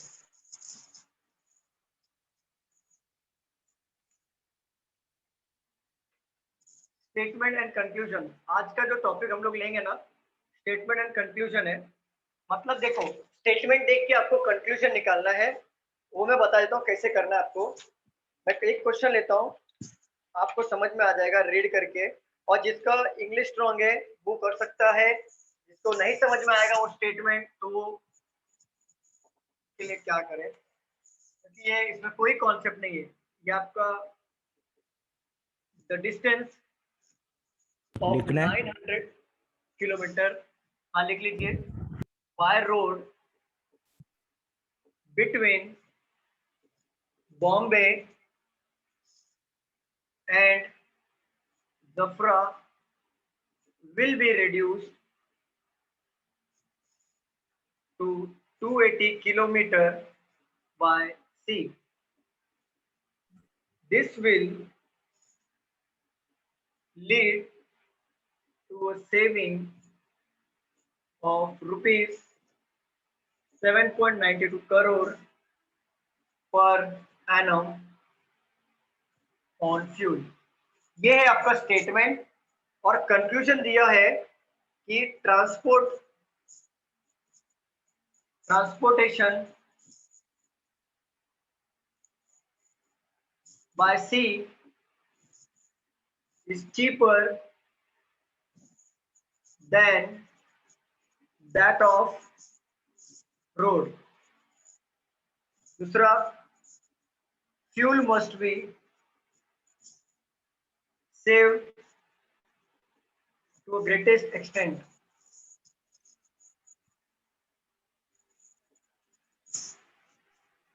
फर्स्ट राइट, फर्स्ट राइट आ रहा है, सेकंड राइट है सर। सेकंड राइट है। बाकी लोग को जान दो। सेकंड।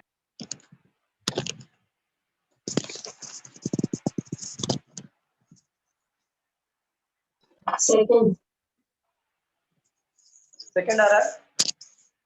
चलो आप लोग लिखो जरा, मैं जो आता हूँ 2 मिनट में। हेलो सर, हाँ बोलो बोलो। ये बैंक के लिए नहीं है ना? बैंक में है सर, बैंक में है। बैंक में है।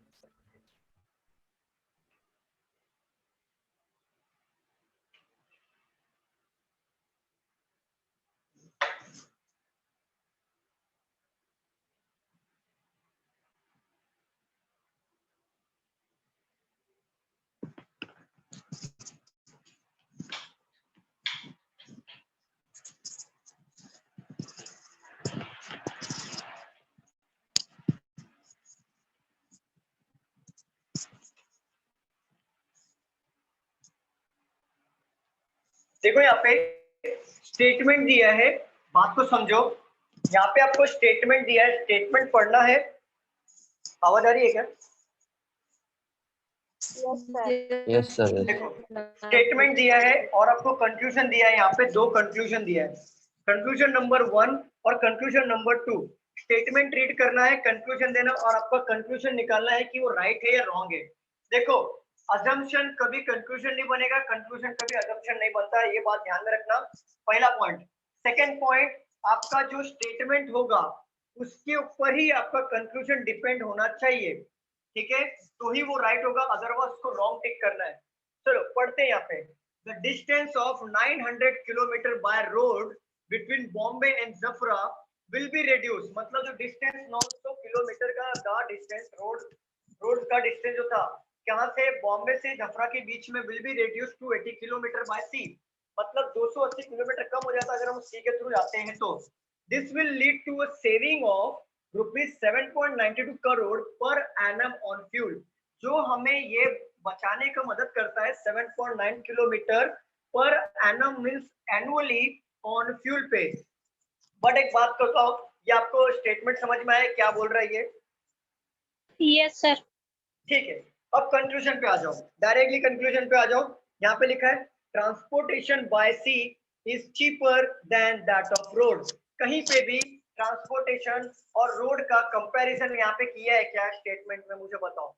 No sir. तो आप कंक्लूजन में कैसे बता सकते हो कि सी का जो है ट्रांसपोर्टेशन कॉस्ट जो है वो रोड से कम होता है? वो कैसे तो बता सकते किया है ना पर कि डिस्टेंस रिड्यूस होता है और फ्यूल भी सेव होगा, लिखा बट तो है। मैम इसमें बोला है कि डिस्टेंस, अगर मान लो ये है आपके घर से जाने का रूट, ये आप यहाँ पे ऑफिस है आपका, सपोज करो ये है होम।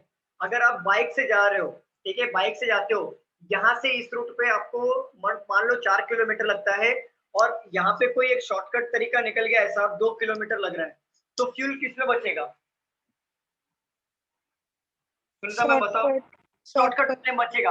बट आप ये बोल सकते हो क्या कि ये रोड के कंपेयर में बड़ा छोटा है? नहीं। तो यहाँ पे कैसे बोल सकते हो कि रोड का जो कॉस्ट है, मतलब रोड का जो यहाँ पे क्या बोला है कि सिर्फ रोड कम होने की वजह से साल भर का 7.92 करोड़ फ्यूल बच रहा है, बट कंपेयर नहीं किया है कि रोड का ट्रांसपोर्ट कॉस्ट ज्यादा है और सी का ट्रांसपोर्ट कॉस्ट कम है। यहाँ पे कहीं पे भी कंपैरिजन की बात हुई है क्या, मुझे बताओ? ओके। No sir. आपने जो फर्स्ट पॉइंट बोला था कि एजम्पशन कंक्लूजन नहीं हो सकता, वो अजम्पशन मतलब आपको अजम्पशन नहीं निकालना है, कंक्लूजन निकालना है। ये पढ़ने के बाद लास्ट में एंड ऑफ द कंक्लूजन क्या निकल रहा है। अच्छा वो ओके। हाँ, अजम्पशन वो होता है जो हम अज्यूम करते हैं, जो हम लोग लास्ट लेक्चर पढ़े थे, बरोबर ना। और अजम्पशन कभी भी फ्यूचर पे नहीं होता, पास्ट पे नहीं होता, वो ऑलवेज प्रेजेंट पे होता है, वो भी स्टेटमेंट पे ही बेस्ड होता है, और कंक्लूजन भी आपका स्टेटमेंट पे ही बेस्ड है। तो बोला है the distance of 900 kilometre by road between Bombay to जफरा will be reduce to 280 kilometre. मतलब जो डिस्टेंस 900 किलोमीटर था वो तो बॉम्बे टू जफरा बाय रोड वो रिड्यूस हो जाता है 280 किलोमीटर अगर हम सी के थ्रू जाते हैं तो। बट यहाँ पे बोला है क्या किसी ने कि रोड का कॉस्ट ज्यादा है और सी का कॉस्ट कम है? नो सर, नहीं बोला है। तो ये तो सीधी सी बात है, जहाँ पे डिस्टेंस कम होगा उसका कॉस्ट कम लगेगा। तो वो क्या बोल रहा है कि this will lead to a saving of 7.92 crore per annum on fuel, जो हमें ये पैसा बचाने में मदद करता है हर साल 7.92 किलोमीटर फ्यूल पे। तो फ्यूल पे बचाने के लिए मदद करता है। तो हमने कंक्लूजन नंबर 1 पढ़ा, transportation by sea is cheaper than that of road. कहीं पे भी मेंशन किया है क्या, ये जरूरी है क्या कि सी का ट्रांसपोर्टेशन कॉस्ट कम होता है रोड से? ये जरूरी है क्या? हर जगह पे ये जरूरी होता है क्या, मुझे बताओ? No sir. तो ये हमारा हो जाएगा रॉन्ग। अब सेकंड पढ़ो, the fuel must be saved to a greatest extent. सीधी सी बात है, कंक्लूजन यही निकल रहा है। ये भी ये बात कर रहा है कि साल भर का इतना फ्यूल बचेगा, ये भी तो बोल रहा है कि फ्यूल मस्ट बी सेव्ड, उसको फ्यूल को बचाना ही चाहिए आगे भविष्य के लिए। तो ये भी तो हमारा कंक्लूजन राइट निकल रहा है इससे। तो फ्यूल बचाने के लिए इन लोग ने रोड का ये जो डिस्टेंस सी का कम किया इन लोग ने। तो कंक्लूजन निकल के क्या आ रहा है, समझ में आया आपको? बाकी लोग को समझ में आ रहा है क्या, मुझे बताइए? Yes sir. Yes sir. किसी को डाउट है क्या, मैं फिर से बताऊं? नहीं सर। ओके सर नहीं समझा। रोहित नहीं समझा? नहीं समझा सर। समझा कि नहीं समझा ये बताइए। नहीं समझा सर। देखो रोहित, यहाँ पे स्टेटमेंट दिया है, ये स्टेटमेंट में लिखा है कि the distance of 900 kilometre by road, जो डिस्टेंस था 900 किलोमीटर रोड से बिटवीन कहाँ पे, इसके बीच में, बॉम्बे और जफरा के बीच में, will be reduce to 280 kilometre by sea. अगर आप रोड से जाते हो बॉम्बे टू जफरा पे तो 900 किलोमीटर लगता है आपको, बट वही बॉम्बे टू जफरा जाते हो बाय सी से तो आपको 280 किलोमीटर कम लगता है। तो इससे अब फायदा क्या होता है, this will lead to a saving of rupees 7.92 crore per annum on fuel. इससे क्या होता है कि अगर सभी लोग उससे जाएंगे सी से, तो हर साल का हमारा 7 करोड़ 92 लाख रुपए हर साल का फ्यूल बचेगा। तो यहाँ पे बात किसकी हो रही है, फ्यूल बचाने की बात हो रही है ना? Yes sir. हाँ यस सर। तो कंक्लूजन क्या निकल के आना चाहिए, फ्यूल के ऊपर ही निकल के आना चाहिए। तो यहाँ पे देखो कंक्लूजन नंबर 1 बोला है, transportation by sea is cheaper than that of road. भाई कहाँ पे हम बता सकते हैं कि ट्रांसपोर्टेशन सी का सस्ता होता है रोड से? ये कोई कंपलसरी नहीं है। कुछ जगहों पे सी का कॉस्ट ज्यादा होता है कंपेयर टू रोड, और कुछ जगह पे रोड का कॉस्ट होता है सी के कंपेयर में। तो ये तो हमारा कभी भी कंक्लूजन निकल के नहीं बने, कंपैरिजन कभी कंक्लूजन नहीं होता। तो ये तो कंपैरिजन की बात हुई नहीं है, तो यहाँ पे कंपेयर करने का सवाल ही नहीं उठता। क्लियर हो रहा है रोहित? Okay sir. अब देखो यहाँ पे फ्यूल बचाने की बात कर रहे थे पूरे स्टेटमेंट में, तो कंक्लूजन भी फ्यूल बचाने की होनी चाहिए ना। तो यहाँ पे लिखा है fuel must be saved to greatest extent, मतलब फ्यूल को बचाना ही चाहिए भविष्य के लिए। समझ गए आप? तो हमारा conclusion number 2 always right. Clear?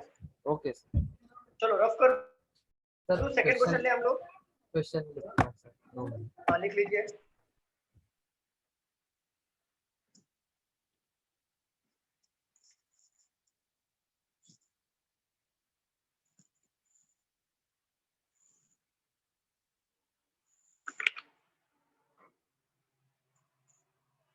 चलो सॉल्व करो, रफ कर दो। Sir 2 minute. हाँ हाँ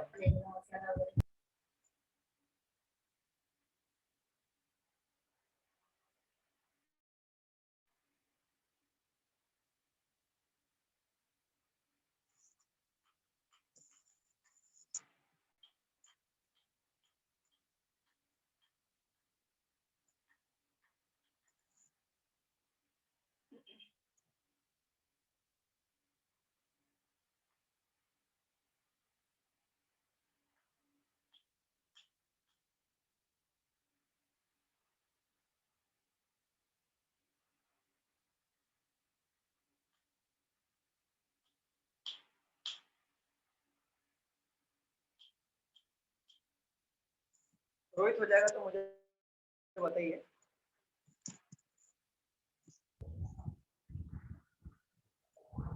और सर एनालॉजी भी लॉजिक बेस है ना सर? उसमें भी कोई Analogy कॉन्सेप्ट? नहीं, कोई कॉन्सेप्ट नहीं। Analogy, classification, order out, statement and conclusion, statement and assumption, immediate figure, figure formation, missing the figure, ये सब कॉन्सेप्चुअल है, इसमें कोई कॉन्सेप्ट नहीं है। मैंने कॉन्सेप्चुअल का ऑलरेडी ले चुका हूँ मैं, जितने भी है। सिर्फ पेपर कटिंग, पेपर फोल्डिंग बाकी है, कैलेंडर बाकी है, और मैन डायग्राम का वो अपना सॉरी काउंटिंग द फिगर्स बाकी। बस ये बाकी है, ये मैं ले लूंगा। तो आपका रीजनिंग का पोर्शन कवर। आप जितना प्रैक्टिस करोगे इसके ऊपर, एसएससी वालों का जो है, प्रैक्टिस जितना करोगे उतना बेहतर है। और एक बार जम के प्रैक्टिस कर दिया ना, तो दोबारा क्वेश्चन देख के समझ में आ जाए कौन सा राइट है कौन सा रॉन्ग है। बार बार सुने गरज ही नहीं पड़ी। फिर मैथ्स को लेके बैठो, क्योंकि मैथ्स बहुत टफ होता है। चलो रफ कर दो। Yes sir, yes sir.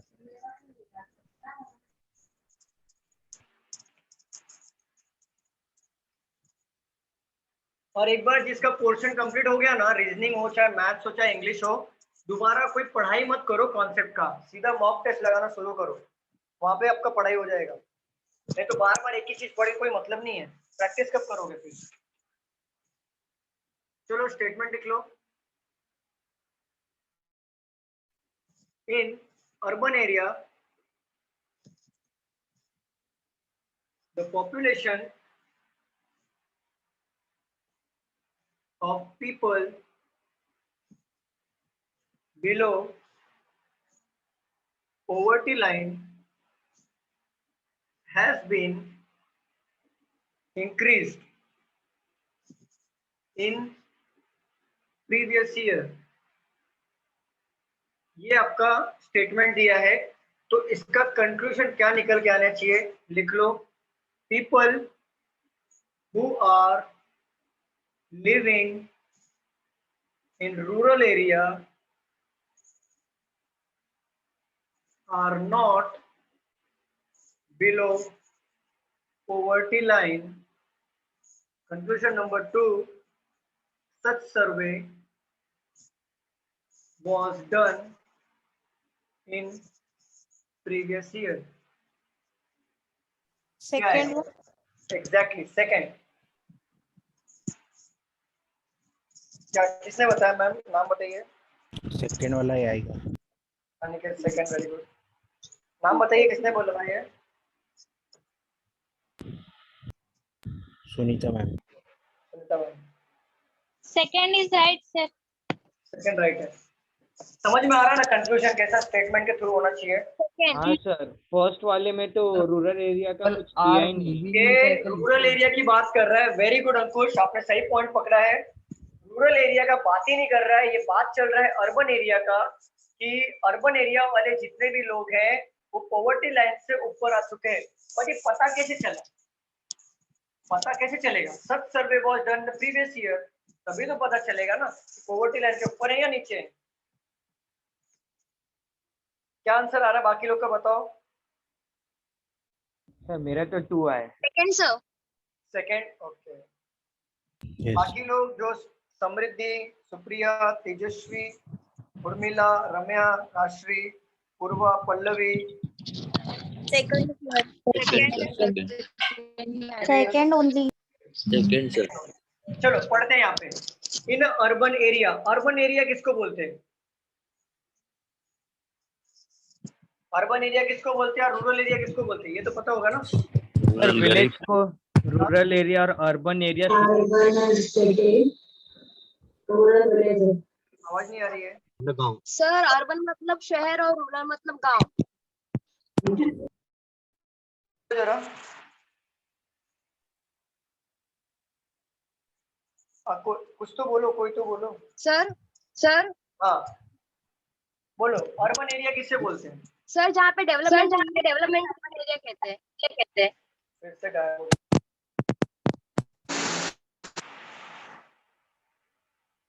हाँ बोलो जरा, बोलो फिर से बोलो। सर अर्बन एरिया जहाँ पे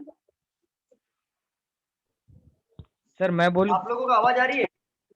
हाँ सर, वो सर, आपकी नेटवर्क आवाज इश्यू आ है रही शायद। है। हाँ सर, उनका नेटवर्क इशू है।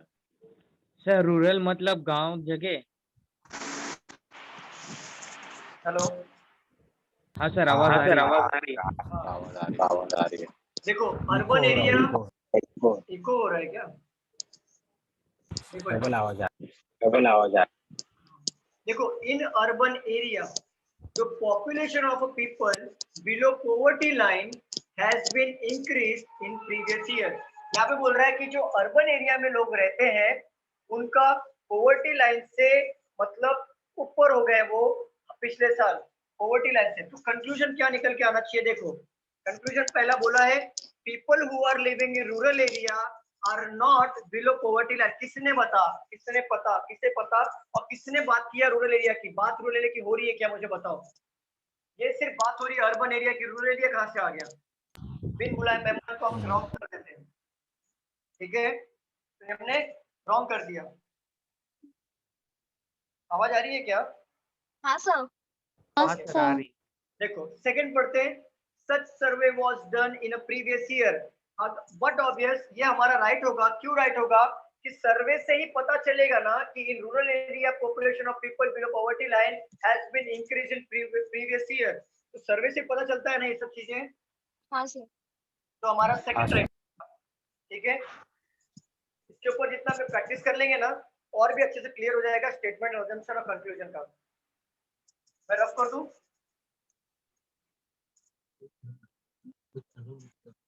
रफ कर दूं क्या? Yes sir. हाँ सर।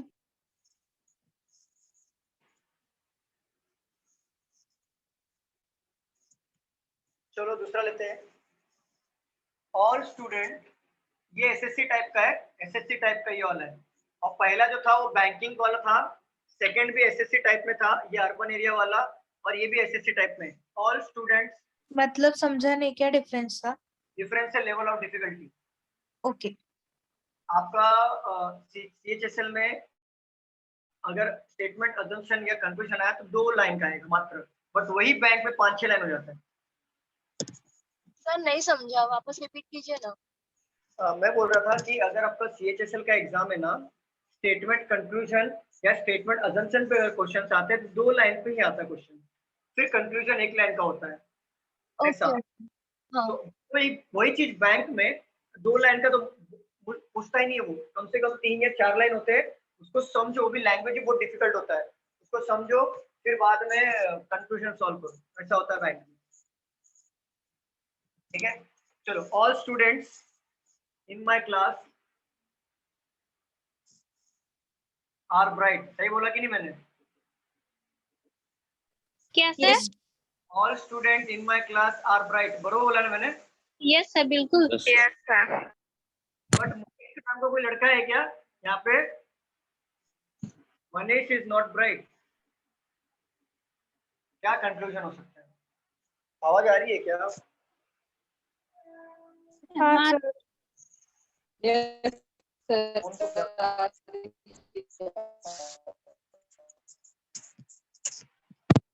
नहीं सर वो। हाँ बोलो जरा कुछ। हेलो हाँ। मनीष नाम का कोई लड़का नहीं है ना यहाँ पे? No sir, no offence. Sir no offence. फिर से गायब हो गया। सर आवाज भी डबल आ रहा है।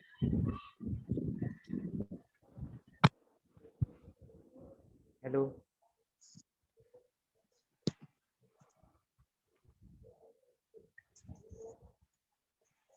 सर हो सकता है किसी किसी का नेटवर्क प्रॉब्लम हो। नहीं किसी का नेटवर्क प्रॉब्लम नहीं है, मेरे ईयरफोन का प्रॉब्लम है। वो कभी कभी आ रहा है, कभी कभी जा रहा है। देखो conclusion number 1, some students are not bright. Conclusion number 2, Manish must work hard. Conclusion number 3, non-bright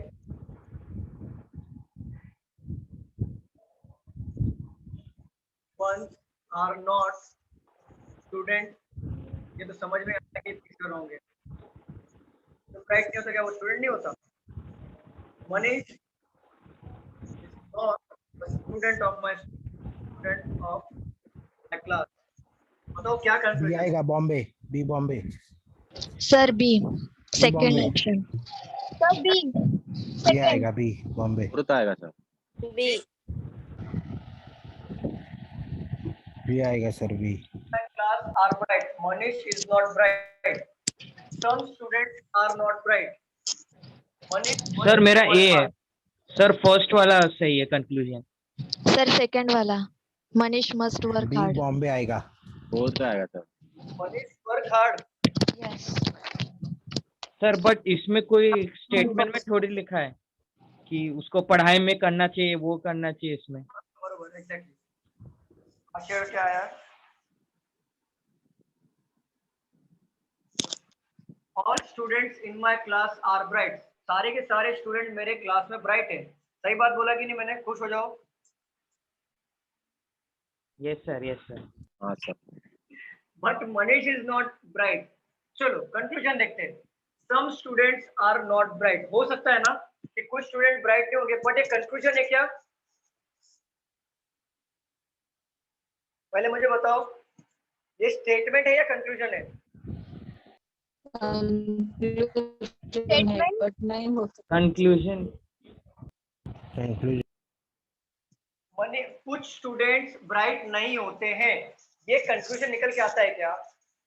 ये तो स्टेटमेंट हो गया। तो ये डिफरेंस कैसे समझेगा? Yes yes. क्लियर वर्ड में बोल रहा है 100% जो होता है वो स्टेटमेंट होता है।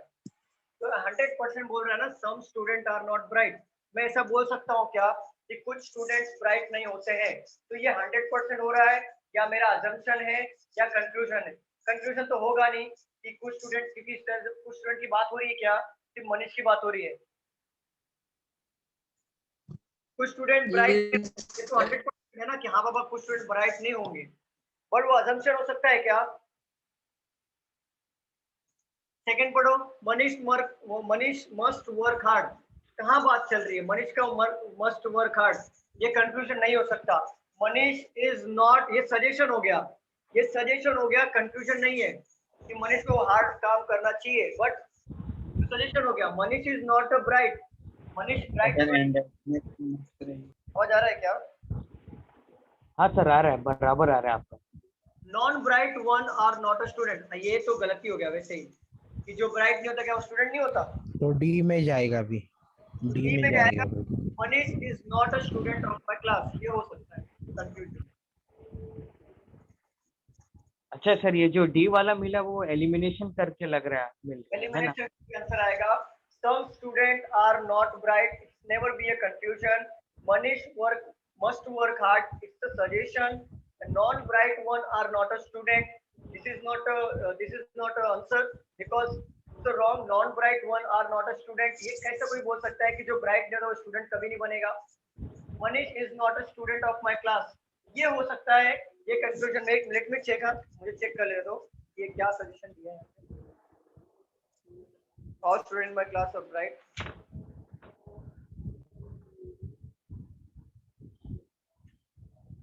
Manish is not a student in my class, right answer है।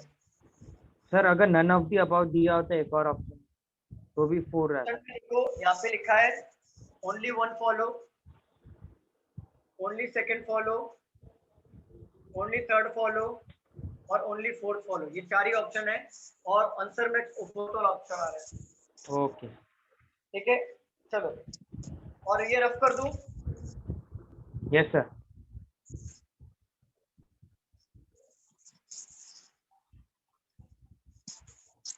ये ले लो, जो चीज 100% होती है ना वो स्टेटमेंट होता है, ध्यान रखना।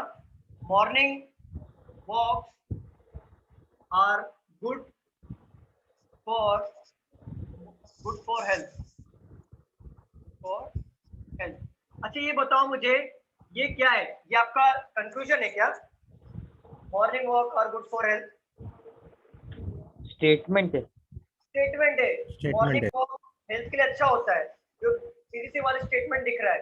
ये अजम्पशन होता है कि हो सकता है क्या नहीं मॉर्निंग वॉक करेंगे तो हेल्थ अच्छी होगी, शायद अजम्पशन होगा कि बताओ।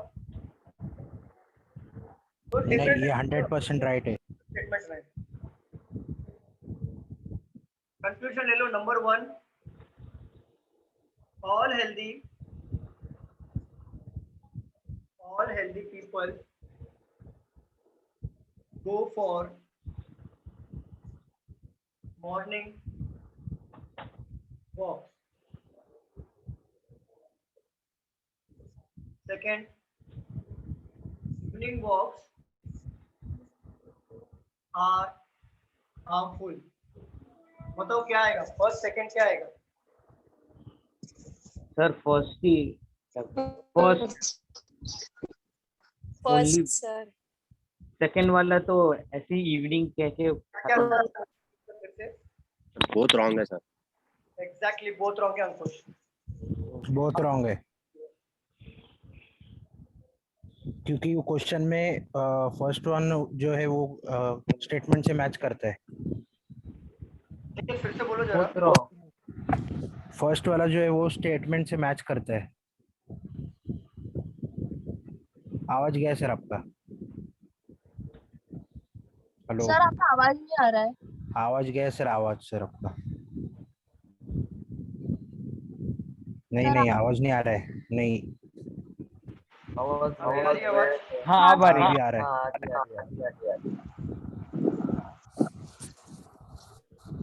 अभी आ रही है आवाज? हाँ हाँ हाँ आपकी आवाज अभी देखो आ रही है आवाज? हाँ आ रही है। ठीक है, देखो बोल रहा है आंसर कैसे चेक करना, पहले देखो आप 100% ये मत लेके चलो, 2 कंक्लूजन दिया है तो दोनों राइट ही होना चाहिए।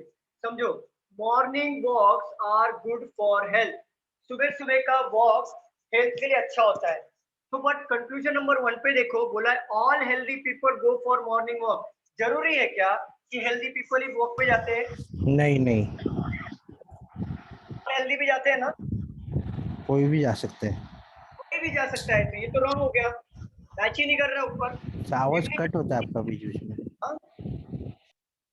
इवनिंग की बात ही नहीं कर रहा है, तो इवनिंग कहाँ से आ गया? आवाज कट हो रहा है सर। अभी आ रही है आवाज? सर आप ईयरफोन निकाल लीजिए, ईयरफोन निकाल लीजिए सर आप।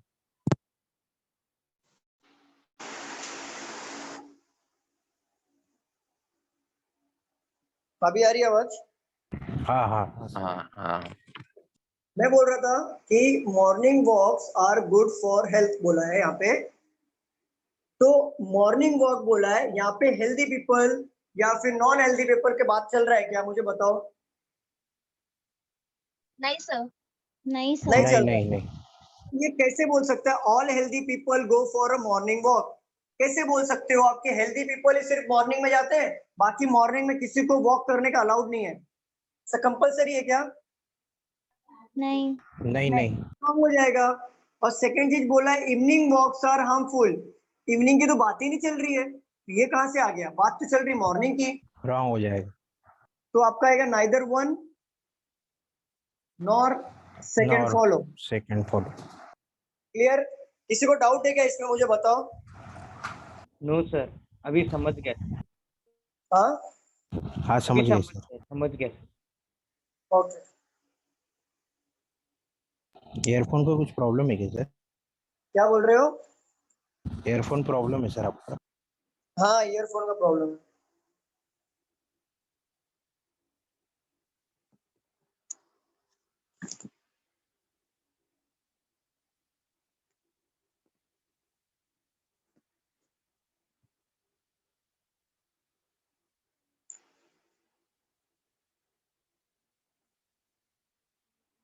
रफ कर दो,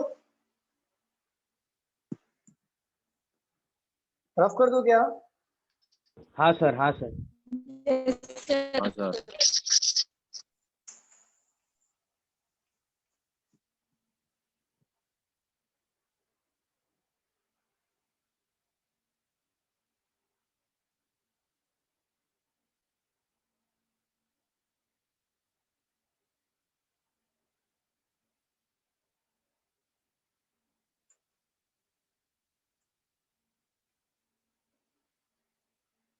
In a one-day cricket match, the total run made by a team were 200. Out of these, 160 runs were made by spinner. Conclusion number 1, 80% of the team consists of spinner. Conclusion number 2, the opening batsmen were spinner. Both are wrong. बहुत wrong. First one. Both are wrong आएगा।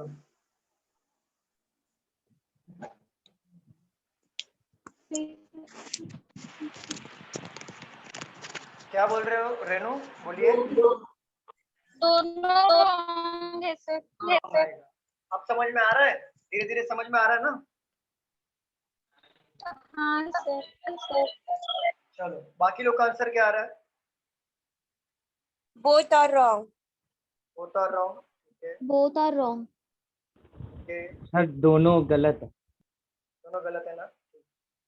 चलो, यहाँ पे देखो दोनों गलत कैसे हुआ। In a one-day cricket match, the total run made by team were 200. 200 run कुल बने हैं, पूरे टीम ने मिलके बनाए हैं। आउट ऑफ दिस 200 रन में से 160 run were made by spinner. 160 run जो बना है स्पिनर ने बनाया। तो कंक्लूजन नंबर 1 में लिखा है 80% of the team consist off spinner. आप बता सकते हो क्या 100% श्योरिटी के साथ कि 80% तो टीम में स्पिनर ही भरे पड़े? बता सकते हो क्या रन के थ्रू? बता सकते हो क्या? No sir, no sir. नहीं बता सकते आप कि 80%, क्योंकि यहाँ पे कहीं पे भी मेंशन नहीं किया है कि सब स्पिनर है और 80% स्पिनर है। यहाँ पे सिर्फ इतना मेंशन किया 200 रन बना था, इसमें से 160 स्पिनर ने बनाया। तो हो सकता है कि मतलब वो स्पिनर ज्यादा देर तक खेले होंगे, ये पॉसिबिलिटी हो सकती है। बट ये नहीं कोई बोल सकता है 80% of the team consist off spinner. तो स्पिनर तो होंगे नहीं 80%, तो ये हमारा होगा रॉन्ग। यहाँ पे the opening batsman were spinner. आप 100% श्योरिटी के साथ बोल सकते हो क्या कि जो ओपनिंग बैट्समैन होता है वो स्पिनर ही होना चाहिए? स्पिनर था, बताओ मुझे। यहाँ पे मेंशन किया है क्या ओपनिंग बैट्समैन का स्पिनर का स्टेटमेंट में? बताइए।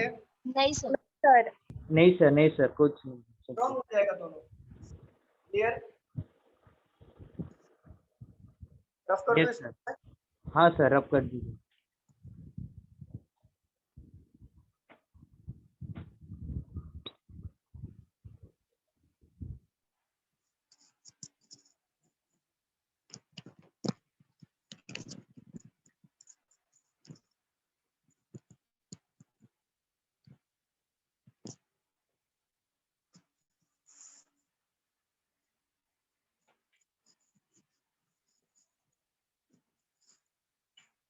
क्वेश्चन ले लो।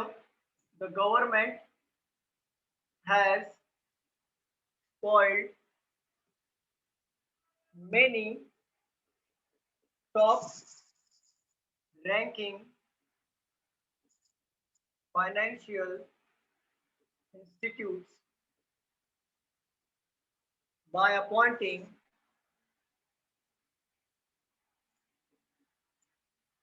bureaucrats as directors of these institutes. ठीक है, कंक्लूजन ले लो. Number 1, government should appoint directors of the financial institute taking into consideration that expertise of the person in the area of finance. Conclusion number 2, the director of the financial institute should have expertise,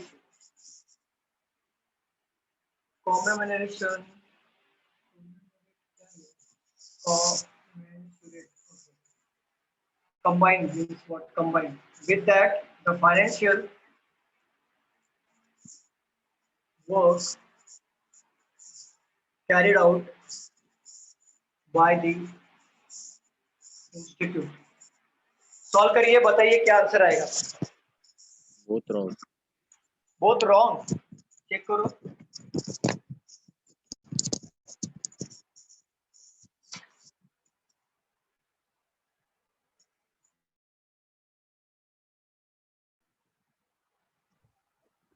sir conclusion 1 सही है. Conclusion 1.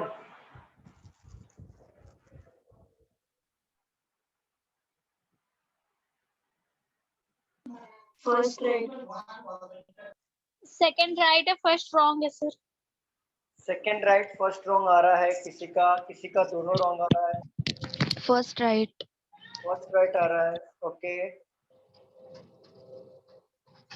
Solve करते हैं. नहीं sir, दोनों right ही बचा. दोनों right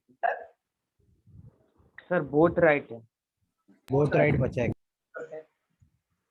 यहाँ पे बोल रहा है government has spoiled many top ranking financial institution by appointing bureaucrats as director of this institute. Government ने ना स्पॉइल कर दिया बहुत सारे टॉप इंस्टीट्यूट को, अपॉइंट करके bureaucrats as director of this institute. Conclusion देख लेते हैं. Government should appoint director of the financial institute taking into consideration that expertise of the person in the area of finance. ये हो सकता है कि नहीं हो सकता, मुझे बताओ. इसका मैच करके ये मैच हो रहा है कि नहीं, मुझे बताओ. हो रहा है सर. यहाँ पे बोल रहा है गवर्नमेंट ने स्पॉइल किया बहुत सारे फाइनेंशियल इंस्टीट्यूट को अपॉइंट करके direct bureaucrats as a director, bureaucrat को एज अ डायरेक्टर अपॉइंट कर दिया, तो स्पॉइल कर दिया गवर्नमेंट ने. तो यहाँ पे लिखा है government should appoint director of the financial institute taking into consideration the expertise of the person in the area of finance. मतलब ब्यूरोक्रेट्स को ना अपॉइंट करके हम लोग फाइनेंशियल एक्सपर्ट को मतलब अपॉइंट करना चाहिए था यहाँ पे. तो ये हमारा कंफ्यूजन हो सकता है कि नहीं हो सकता, मुझे बताओ. हो सकता है sir. The director of the financial institutes should have expertise commensurate. Commensurate means होता है इसके अनुरूप with the financial work carried out by the institute. मतलब जो डायरेक्टर अपॉइंट किया फाइनेंशियल इंस्टीट्यूट के लिए वो एक्सपर्ट होना चाहिए. commensurate means होता है वो अनुरूप, इसके मतलब उसके related. The financial work carried out by the institute. मतलब जो फाइनेंशियल इंस्टीट्यूट के रिलेटेड जो काम होगा वो जो डायरेक्टर अपॉइंट किया जाएगा वो एक्सपर्ट होना चाहिए, जो इससे मैच हो रहा है. अब दोनों राइट हो रहा है हमारा यहाँ. ये हो रहा है सबको? Yes sir. डाउट है क्या, मुझे बताओ जो नहीं समझा. बोथ राइट है क्या? हाँ बोथ राइट है. ही है सब पढ़ के देखो। ये मैं एंड ऑफ द डे यही बोलूंगा कि आपका अगर इंग्लिश स्ट्रांग है तो आपको समझ में आएगा कि ये क्या बात चल रहा है। अगर आपको स्टेटमेंट ही ना समझे तो कंफ्यूजन कहाँ से समझेगा। इसलिए बोलता हूँ इसमें कोई कॉन्सेप्ट नहीं है कि आपका रीडिंग स्किल पे डिपेंड करता है। फिर से समझाता हूँ, गवर्नमेंट ने फॉइल किया है बहुत सारी टॉप रैंकिंग फाइनेंशियल इंस्टीट्यूशन को by appointing bureaucrats as a director. Bureaucrat को एज अ डायरेक्टर अपॉइंट करके बहुत सारे टॉप इंस्टीट्यूट जो फाइनेंशियल है तो स्पॉइल कर दिया, मतलब बर्बाद कर दिया है।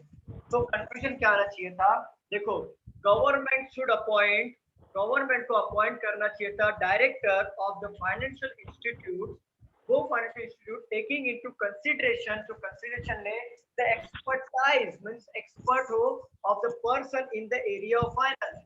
तो गवर्नमेंट किसको किसको अपॉइंट करना चाहिए था, वो डायरेक्टर को अपॉइंट करना चाहिए था जो financial institute taking into consideration, अपने कंसीडरेशन में ले ले। कंसीडरेशन में बोलते हैं ना अपने क्या बोलते हैं यार, तो कंसीडरेशन ले अपने काम अपने हक में ले ले, इसको मतलब कॉन्फिस्केटेड। कॉन्फिस्केटेड मतलब अपने अथॉरिटी में ले ले, अथॉरिटी में ले ले, एग्जैक्टली। तो कॉन्फिस्केटेड भी अथॉरिटी होता है, ये एडवांस इंग्लिश है कॉन्फिस्केटेड। तो कंसीडरेशन में ले ले the expertise of the person in the area of finance, वो एक्सपर्टाइज होना चाहिए पर्सन तो एरिया ऑफ फाइनेंस। तो गवर्नमेंट को ये करना चाहिए था, तो ये हमारा कंफ्यूजन होना चाहिए था। The director of the financial institute should have expertise commensurate with the financial work carry out by the institute। दोनों भी सेम मतलब हो रहा है कि दोनों को एक्सपर्ट अपॉइंट करना चाहिए था। और ये अपॉइंटिंग की बात चल रही है कि ब्यूरोक्रेट्स को ऐसे डायरेक्टर अपॉइंट करके गवर्नमेंट ने खराब कर दिया, टॉप रैंकिंग इंस्टीट्यूट को स्पॉइल कर दिया। तो ये तो कंफ्यूजन आएगा कि इनको गवर्नमेंट को क्या अपॉइंट करना चाहिए था, किसको अपॉइंट करना चाहिए था। तो ये क्लियर हो गया, किसी को डाउट है क्या? No sir. No sir. सही है सर लेकिन रियलिटी में ऐसे ही होता है होता है। चलो सर। आईएएस वाले लोग बॉम्बे स्टॉक एक्सचेंज चला रहे हैं, इनको एक फाइनेंस का नॉलेज नहीं पता है। क्या कर सकते हैं, जो अनपढ़ है वो तो देश के प्रधानमंत्री बने। अरे सर वो अपना एजुकेशन मिनिस्टर रामनरेश पोखरिया, वो भी कौन सा भाई यूट्यूब पे रिकॉर्ड हो रहा है अंकुश, मैंने भी बोल दिया अभी जोश जोश में। सुन लिए ना, तो हम लोग को घर से उठा के लेके जाएंगे। चलो हो गया, क्लियर है? क्या हुआ सर?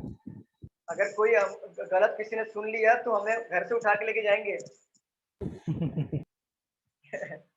वही बोल रहा हूँ, यहाँ तक क्लियर है? किसी को डाउट है क्या, मुझे बताओ। नहीं सर। नहीं सर। तो आज हम लोग यहाँ पे टॉपिक खत्म करते हैं। स्टेटमेंट कंक्लूजन का ये मैंने इतना ही लिया ये समझाने के हिसाब से कि जो स्टेटमेंट में दिया हो उसके अकॉर्डिंग ही कंक्लूजन ढूंढो, वो राइट होगा। जो स्टेटमेंट के बाहर होगा वो कभी कंक्लूजन नहीं बनेगा। और कंपेयर की बात करता है तो कंपेरिजन कभी कंक्लूजन नहीं बनता। कंक्लूजन का मतलब ये होता है आपने जो भी काम किया एंड ऑफ डे उसका कंक्लूजन क्या निकलता है, उसको कहते हैं कंक्लूजन। क्लियर? Yes sir. चलो नेक्स्ट लेक्चर फिर हम लोग, और अगले लेक्चर में पेपर फोल्डिंग, पेपर कटिंग ये सॉल्व करेंगे। नहीं तो हम लोग सॉल्व करेंगे कैलेंडर, जो कॉन्सेप्ट है कैलेंडर का ले लेंगे चाहिए तो कॉन्सेप्ट बेस पे। बाकी पेपर फोल्डिंग पेपर कटिंग एक शॉर्ट बता दूंगा। हाँ सर, कैलेंडर प्रायोरिटी रखो। हाँ सॉरी मंदार, मैंने बोला अपना कैलेंडर ही प्रायोरिटी रखो। मैं कैलेंडर ही लेता हूँ, कैलेंडर ले लूंगा मैं, डोंट वरी, मैं कैलेंडर ले लूंगा। ठीक है चलो, thank you class. Sir, thank you. Hello sir. अब बोलो कुछ। सर एडिट कर देना वो अपना वाला। अरे डरो मत यार, इतना कोई यूट्यूब पर सुनता नहीं, डरो मत। ठीक है, मैंने भी तो बोला ऐसा कुछ नहीं। हमने नाम थोड़ा लिया, किसी का नाम लिया क्या हमने आईएएस बोला, किसी का नाम लिया, मैंने पीएम बोला, किसी का नाम लिया क्या मैंने? जब तक नाम ना लो ना तब तक कोई प्रॉब्लम नहीं। उस दिन लिया था मोदी जी। हाँ मोदी जी लिया था। रिकॉर्ड हो रहा है भाई। चलो नहीं सर, चलो sir, bye sir. Thank you sir. Thank you so much class. Thank you sir. Thank you.